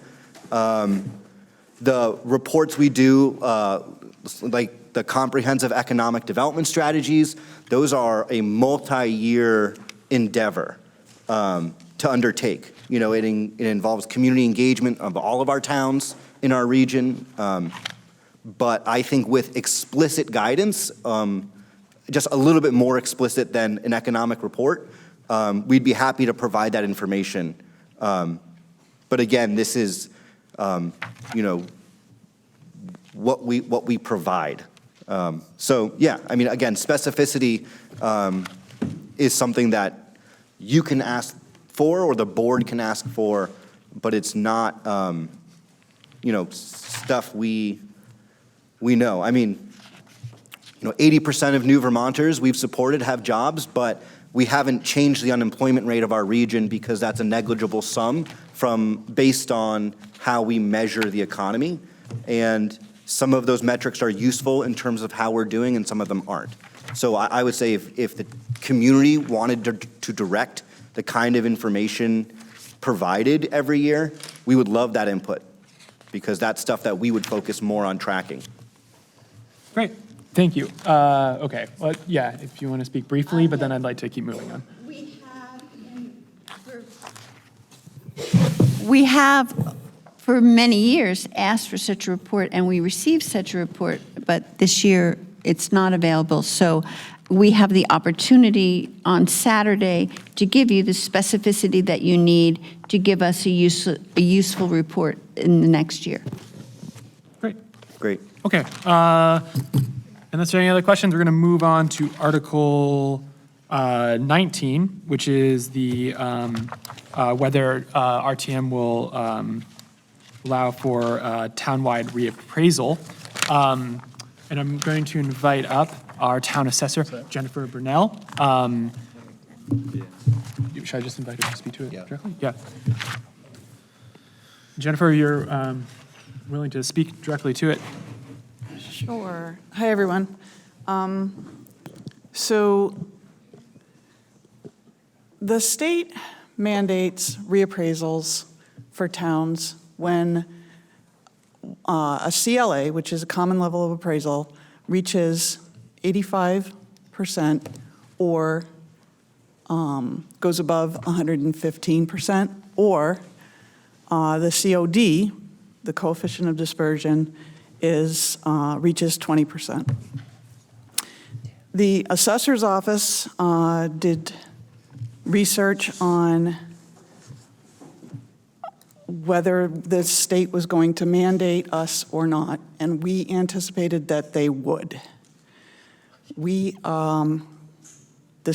CLA reached 86.65%, so we were this close to being mandated. The state did not order it. However, we went through the process of reaching out to appraisal companies, and we put out an RFP and did research on the software that was provided by the company, and made a decision, and we actually have a contract ready to sign.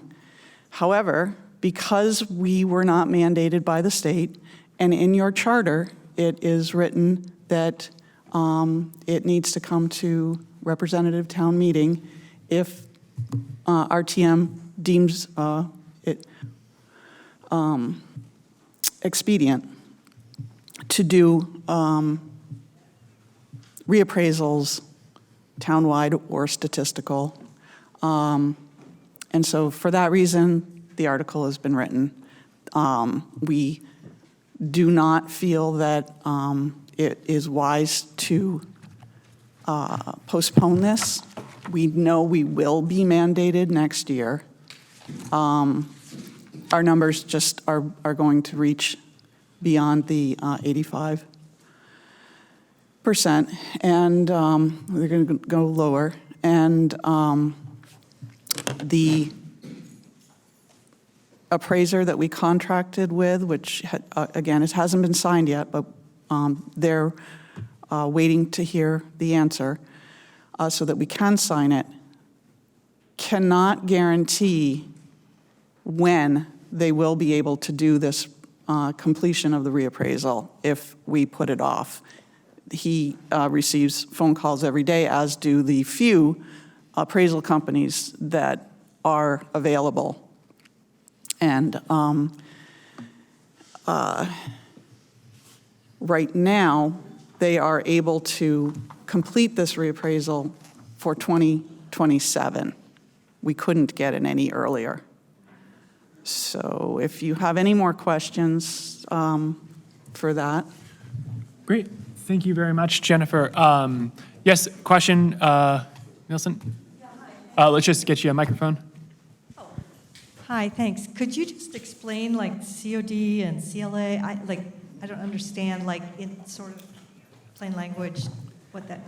So the common level of appraisal is where your assessment is coming in compared to the sales. The state does a sales study that takes 3 years of sales, and they work with towns. So they work with our office to make sure we capture valid sales. So we're not looking at sales between family members, sales that are outliers. They compile the information and crunch the numbers, and out is the common level of appraisal. Thank you. So it's the assessed value has to have a rational relationship to, Correct. to real world sales. Yes. Thank you. Yep. Thank you very much. Other questions on Article 19? Yes, Rick.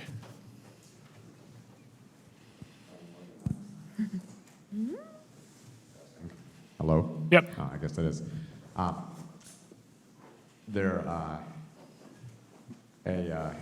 think a shared question over here that has to do with the anomalous situation we've been dealing with the last 3 years with regard to real estate. And if we are not yet required and things are on the downswing of a blip, perhaps we can wait. And I guess a follow-up, I mean, that's really more an observation but than a question maybe, but the follow-up would be, if we are required by the state, do they give us a hard and fast time frame? And if we can't find a contractor who can do it within that time, what's the consequence? That's a good question. So there is a time frame, and I believe that it is extended, but this is the issue, and it's the conversation that's happening right now with the state. And it's clearly understood that towns are scrambling to find contractors. Some towns are opting to do it themselves because they know that there's a difficulty in getting contractors. For a lot of reasons, the office believes that it shouldn't be postponed. The influence of 2020 is in there, but we're going to have a wide range of information by the time that the reappraisal is completed in 2027. So we will be working with, 2020 will basically drop out of that. It won't impact it as much. Okay, so you're working with 3 years of sales. When you're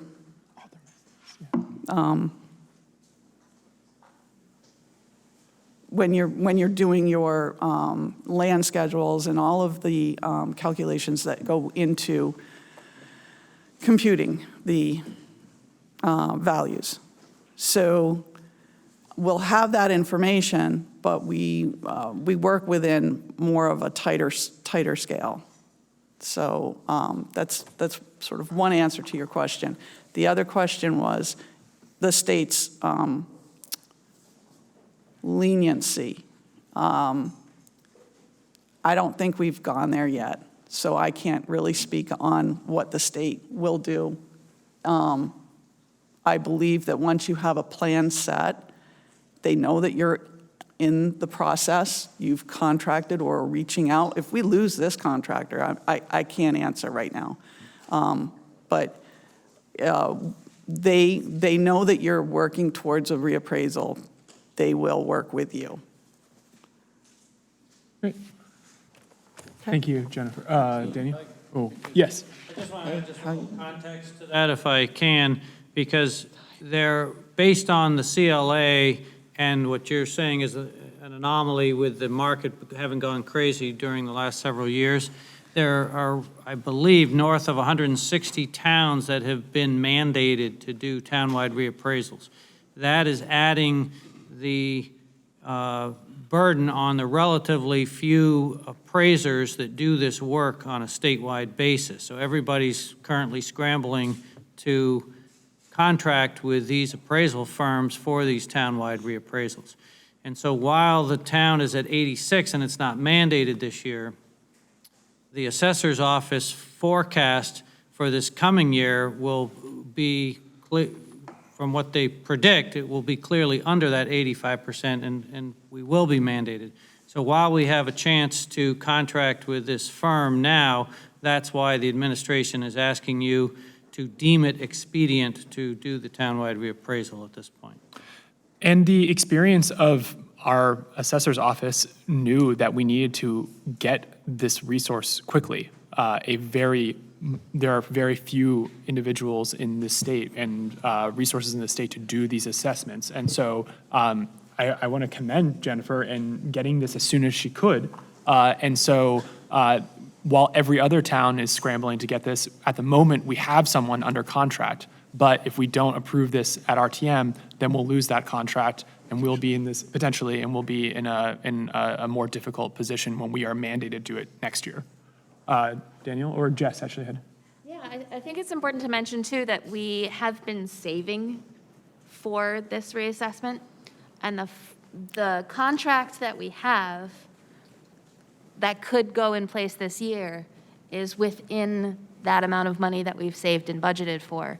If we wait another year, we may not be in the same position, and we may have more competition, so the price may go up significantly. Daniel? I just wanted to check, Jennifer, there was a bill moving through Ways and Means to institute like a statewide system, and I believe Emily Kornheiser was the sponsor or certainly involved in that. Do you know where that's at today? It's left Ways and Means, it's in the House, but it's got a long way to go before it could even be passed, and then even if it was passed, so I'm sorry if everyone's unfamiliar. There's a bill that's going through the House that the state is being asked to take on townwide reappraisals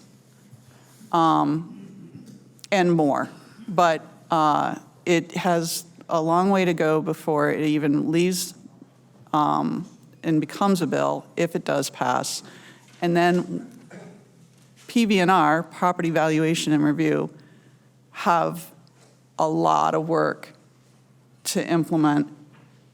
Even if this is if the bill becomes modified, they still have a lot of work. So we're talking way beyond 2027 for any of that to impact us. Okay, thank you. Any other questions on Article 19? Yes. Oh, okay. Yeah, we'll go just quickly through these and then. Can I just speak really loudly? No, because we still need to get you on BCTV. Sorry. So when the appraisal happens in 2027, will they look at the data up to that point? And who decides the time frame of the data? I'm just thinking interest rates hitting 7%. Some of these property values could very likely go down. Yeah, and I don't think it's just going to happen in 2027. It's going to take 3 years, correct? Well, no, they're ready to start looking at the data. Basically, let's see, I think it's 2024. They'll start gathering information from us. They may be even starting to gather information from us as soon as we sign the contract. But 2024 is the data. Remember, they were going to start doing some work. When they come to the town to start walking around and knocking on doors, that'll be probably 2026, I'm guessing, somewhere in there. But there's a lot of information building prior to. I'm sorry, can you repeat your question? I'm just wondering, does the town decide the time frame that this appraisal company looks at? I mean, how up to date will it be when they're knocking on doors, like current? So they're going to work. They're going to work all the way up until up until June, when basically we'll be lodging the grand list. So the data is going to be as current as April 1st, looking back about 3 years. So they're going to be working within information that's as of April 1st, 2027. Okay. Yeah. Thanks. Does that help? Yes. Okay. Frick, brief question. Yeah, I don't really feel like my initial question was answered about the anomalous high, but I also want to point out that if there is a run on appraisers right now, don't we make the problem worse if we're not being mandated and there are a lot of towns that need the resource? I mean, it's like a run on a bank. But we're about to be mandated. We're going to be mandated next year.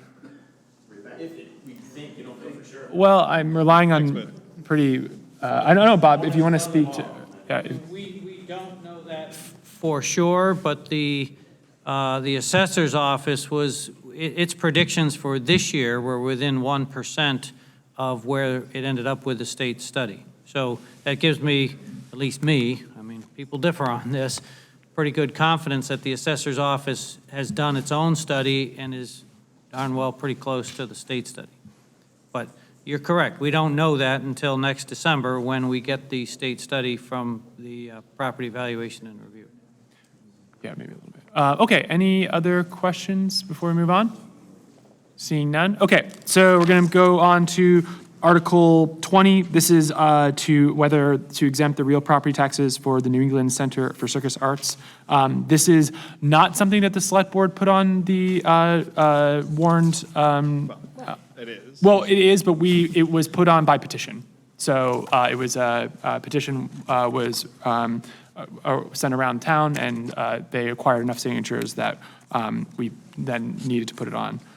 So any questions on that? Yes, Sandy.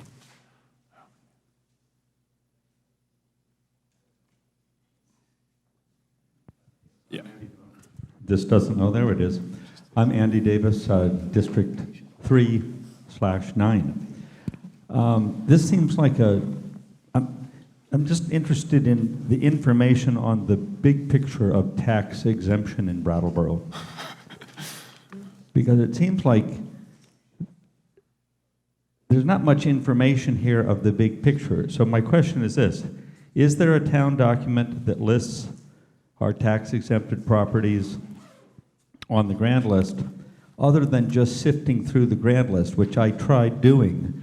That's it's a lot of a work. huge document. So the second question, is there a way to make a searchable version of the grand list so that one can actually do some research? Right now it's not, it's just a PDF or something.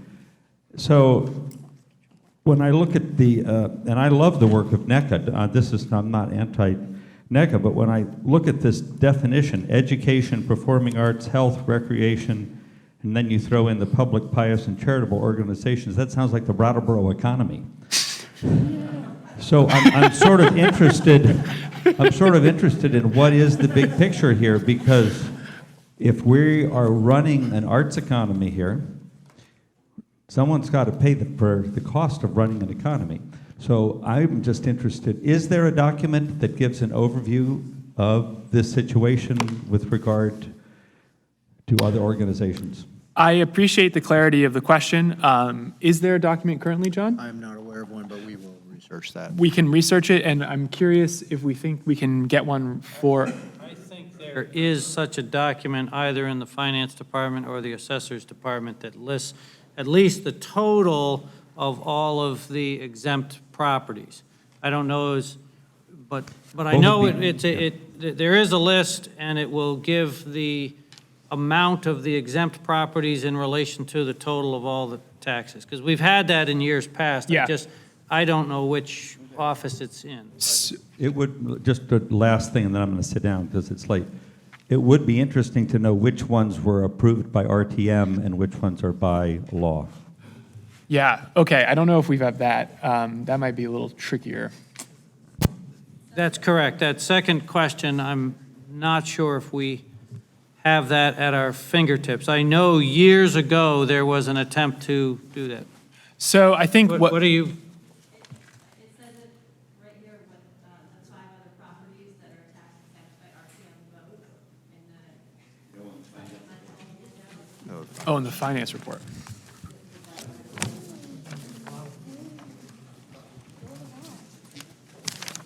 So I think what we can do for right now is try to, do you want to speak to it further? No. Oh, okay. Gentleman here had a question as well, but, yeah, okay. My question is very much in the same. Okay. Guidance, although I just heard there, did you say 4 others that are tax exempt? I know we certainly have many more nonprofit organizations in the town, so what is the criteria? I understand. Yeah. Being used to exempt one or another? Okay, so the question was, what's the criteria for exempting one nonprofit over another? So there, Yep. let me back up. What you're talking about is in the Finance Committee's report, there's reference to Camp Wabanog, the Little League Field, Family Garden, Holton Home, and Bradley House that have been exempted by vote of town meeting. So there are at least those. What I don't know is whether those are the only ones that are voted by town meeting. Other properties are exempt as being public, pious, charitable, et cetera, that are exempted by law. And if they meet a certain legal test, then the assessor's office deems them to be exempt from taxation. And sometimes different charitable organizations will come in, and if there's a determination that they're not exempt, they may appeal that to the listers and then on up all the way through court, and then the court would decide whether or not they meet that public, pious, charitable organization test. So those are not by vote of town meeting, those are done by operation of a application of a legal test. I think the great majority of properties in Brattleboro that are legally tax exempt are exempt by virtue of that legal test. And there are fewer, and there are at least 5, and NECA is on the, on for this, that are voted upon. I don't know, and maybe Jennifer knows if there are more than those 5, but we can look that up for Saturday. Yeah, well, I think it's a fair question. But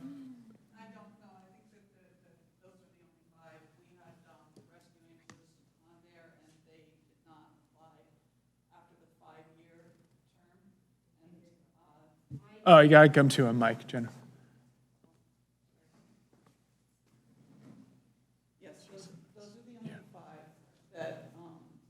That we have, that our town, that town representative town meeting voted on. I think it was in 2021. So 2026, they'll have an opportunity to apply again. We had Rescue Inc. who did not opt in 2021. So these are the only 5 that representative town meeting. The other exemptions that, there are others that are voted by the listers or determined by the listers. And I have a list way over there. But they fall under the public, pious, and charitable application that the state puts out. Thank you very much, Jennifer. I think then what it sounds like is we can get for you the list that has all of them, and it sounds like it's just the 5, but we can maybe try to confirm that prior to Saturday. I'm not sure who had their hand up first. I think it was Sheila, but I'm not entirely sure. Or no, I'm sorry. Christina Cheagne. I also just wanted to clarify if on page 20 of the big book, if this list here is the criteria for RTM to vote on, or if that just applies to the exemption by the state.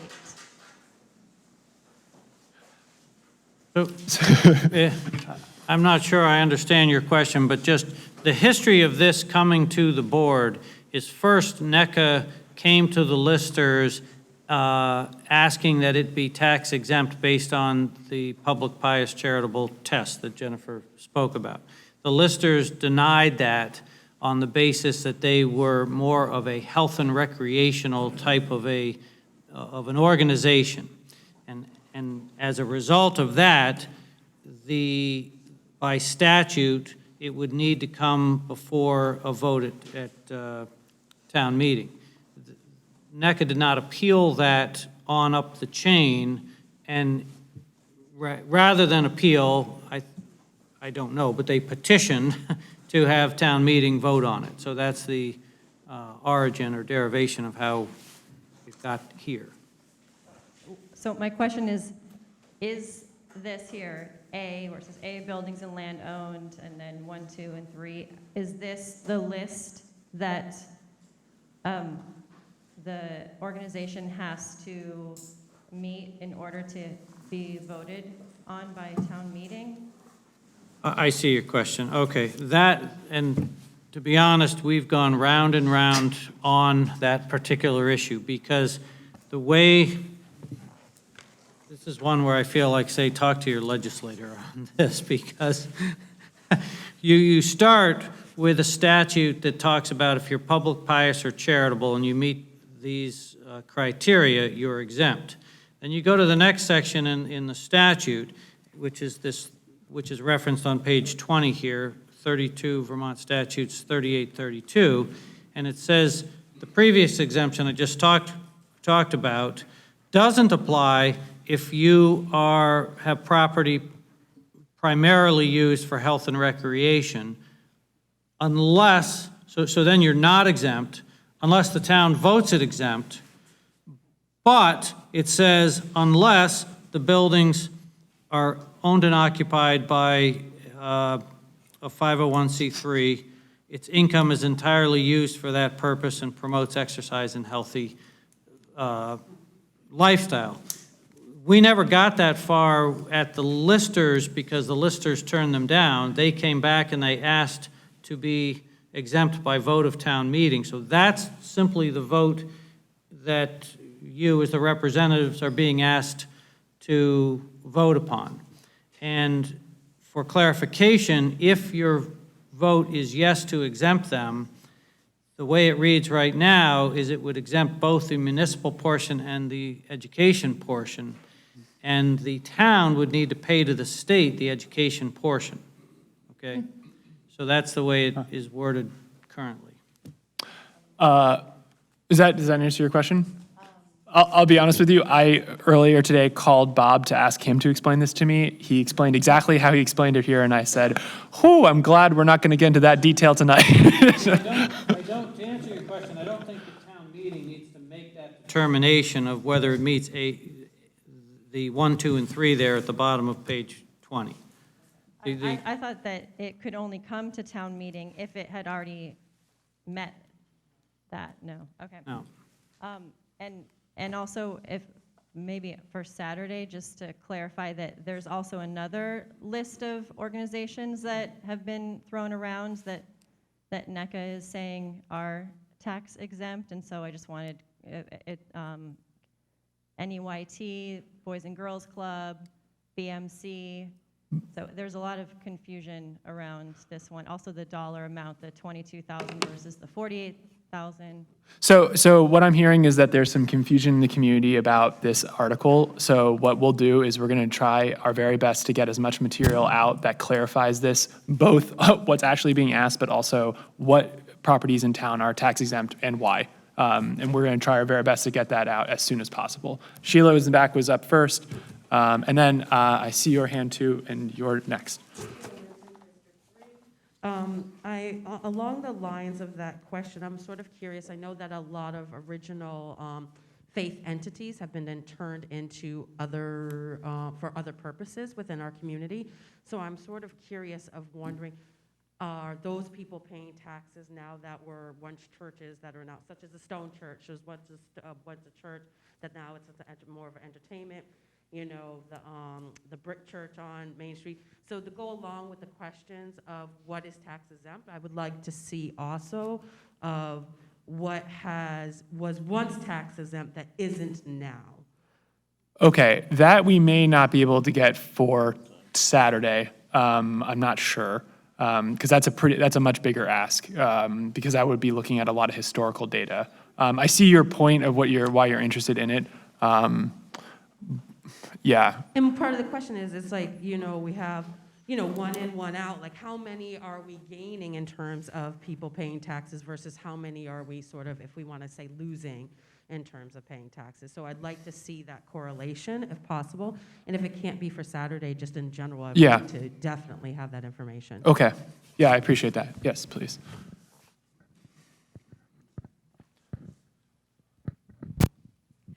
Jackie Stromberg, District 2.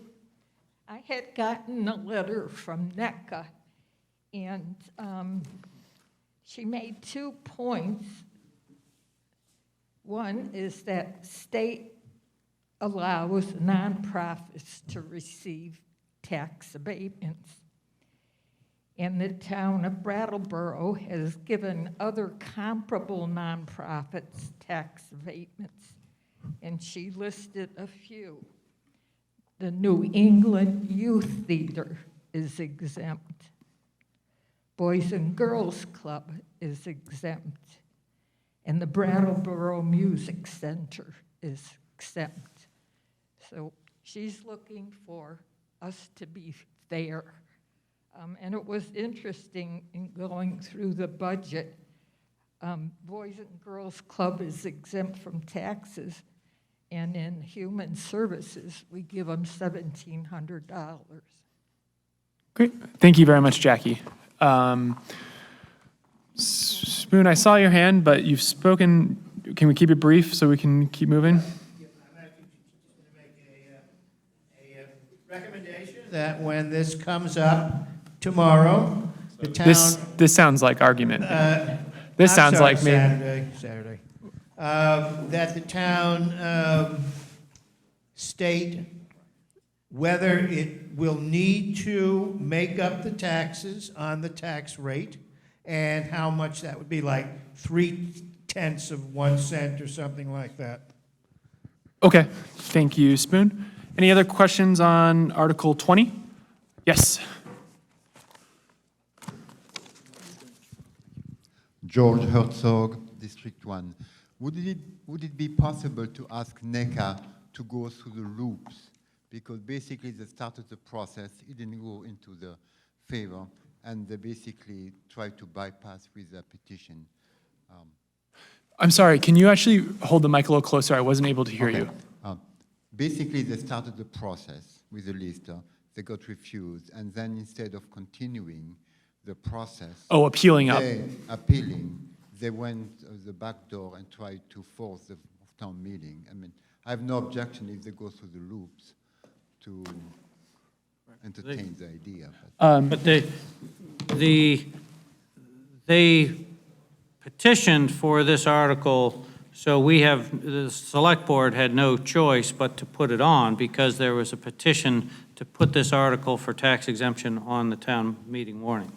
So while they could have appealed, they didn't. They decided to do the petition. So it is before you to vote on. Yep. For NECA. And Jennifer was awesome. I just want to thank you so much for helping navigate us through the process. We actually did appeal and we were denied. And then we provided some additional information because we, at first, applied as an educational organization because in 2017, before I arrived, we applied as a health and recreational organization and were denied. So because we've really expanded our vocational program, we thought that we might have an exemption as an educational organization. But that was not seen favorably because we're not accredited at the current moment. So even though we receive VSAC funding for students and so forth, that wasn't really applicable for us at this moment. So we were advised to do health and recreational again, so we appealed on that basis. And then we were advised to ask the select board if we could be put on the agenda. That was denied, and so we then went to the petition portion for that.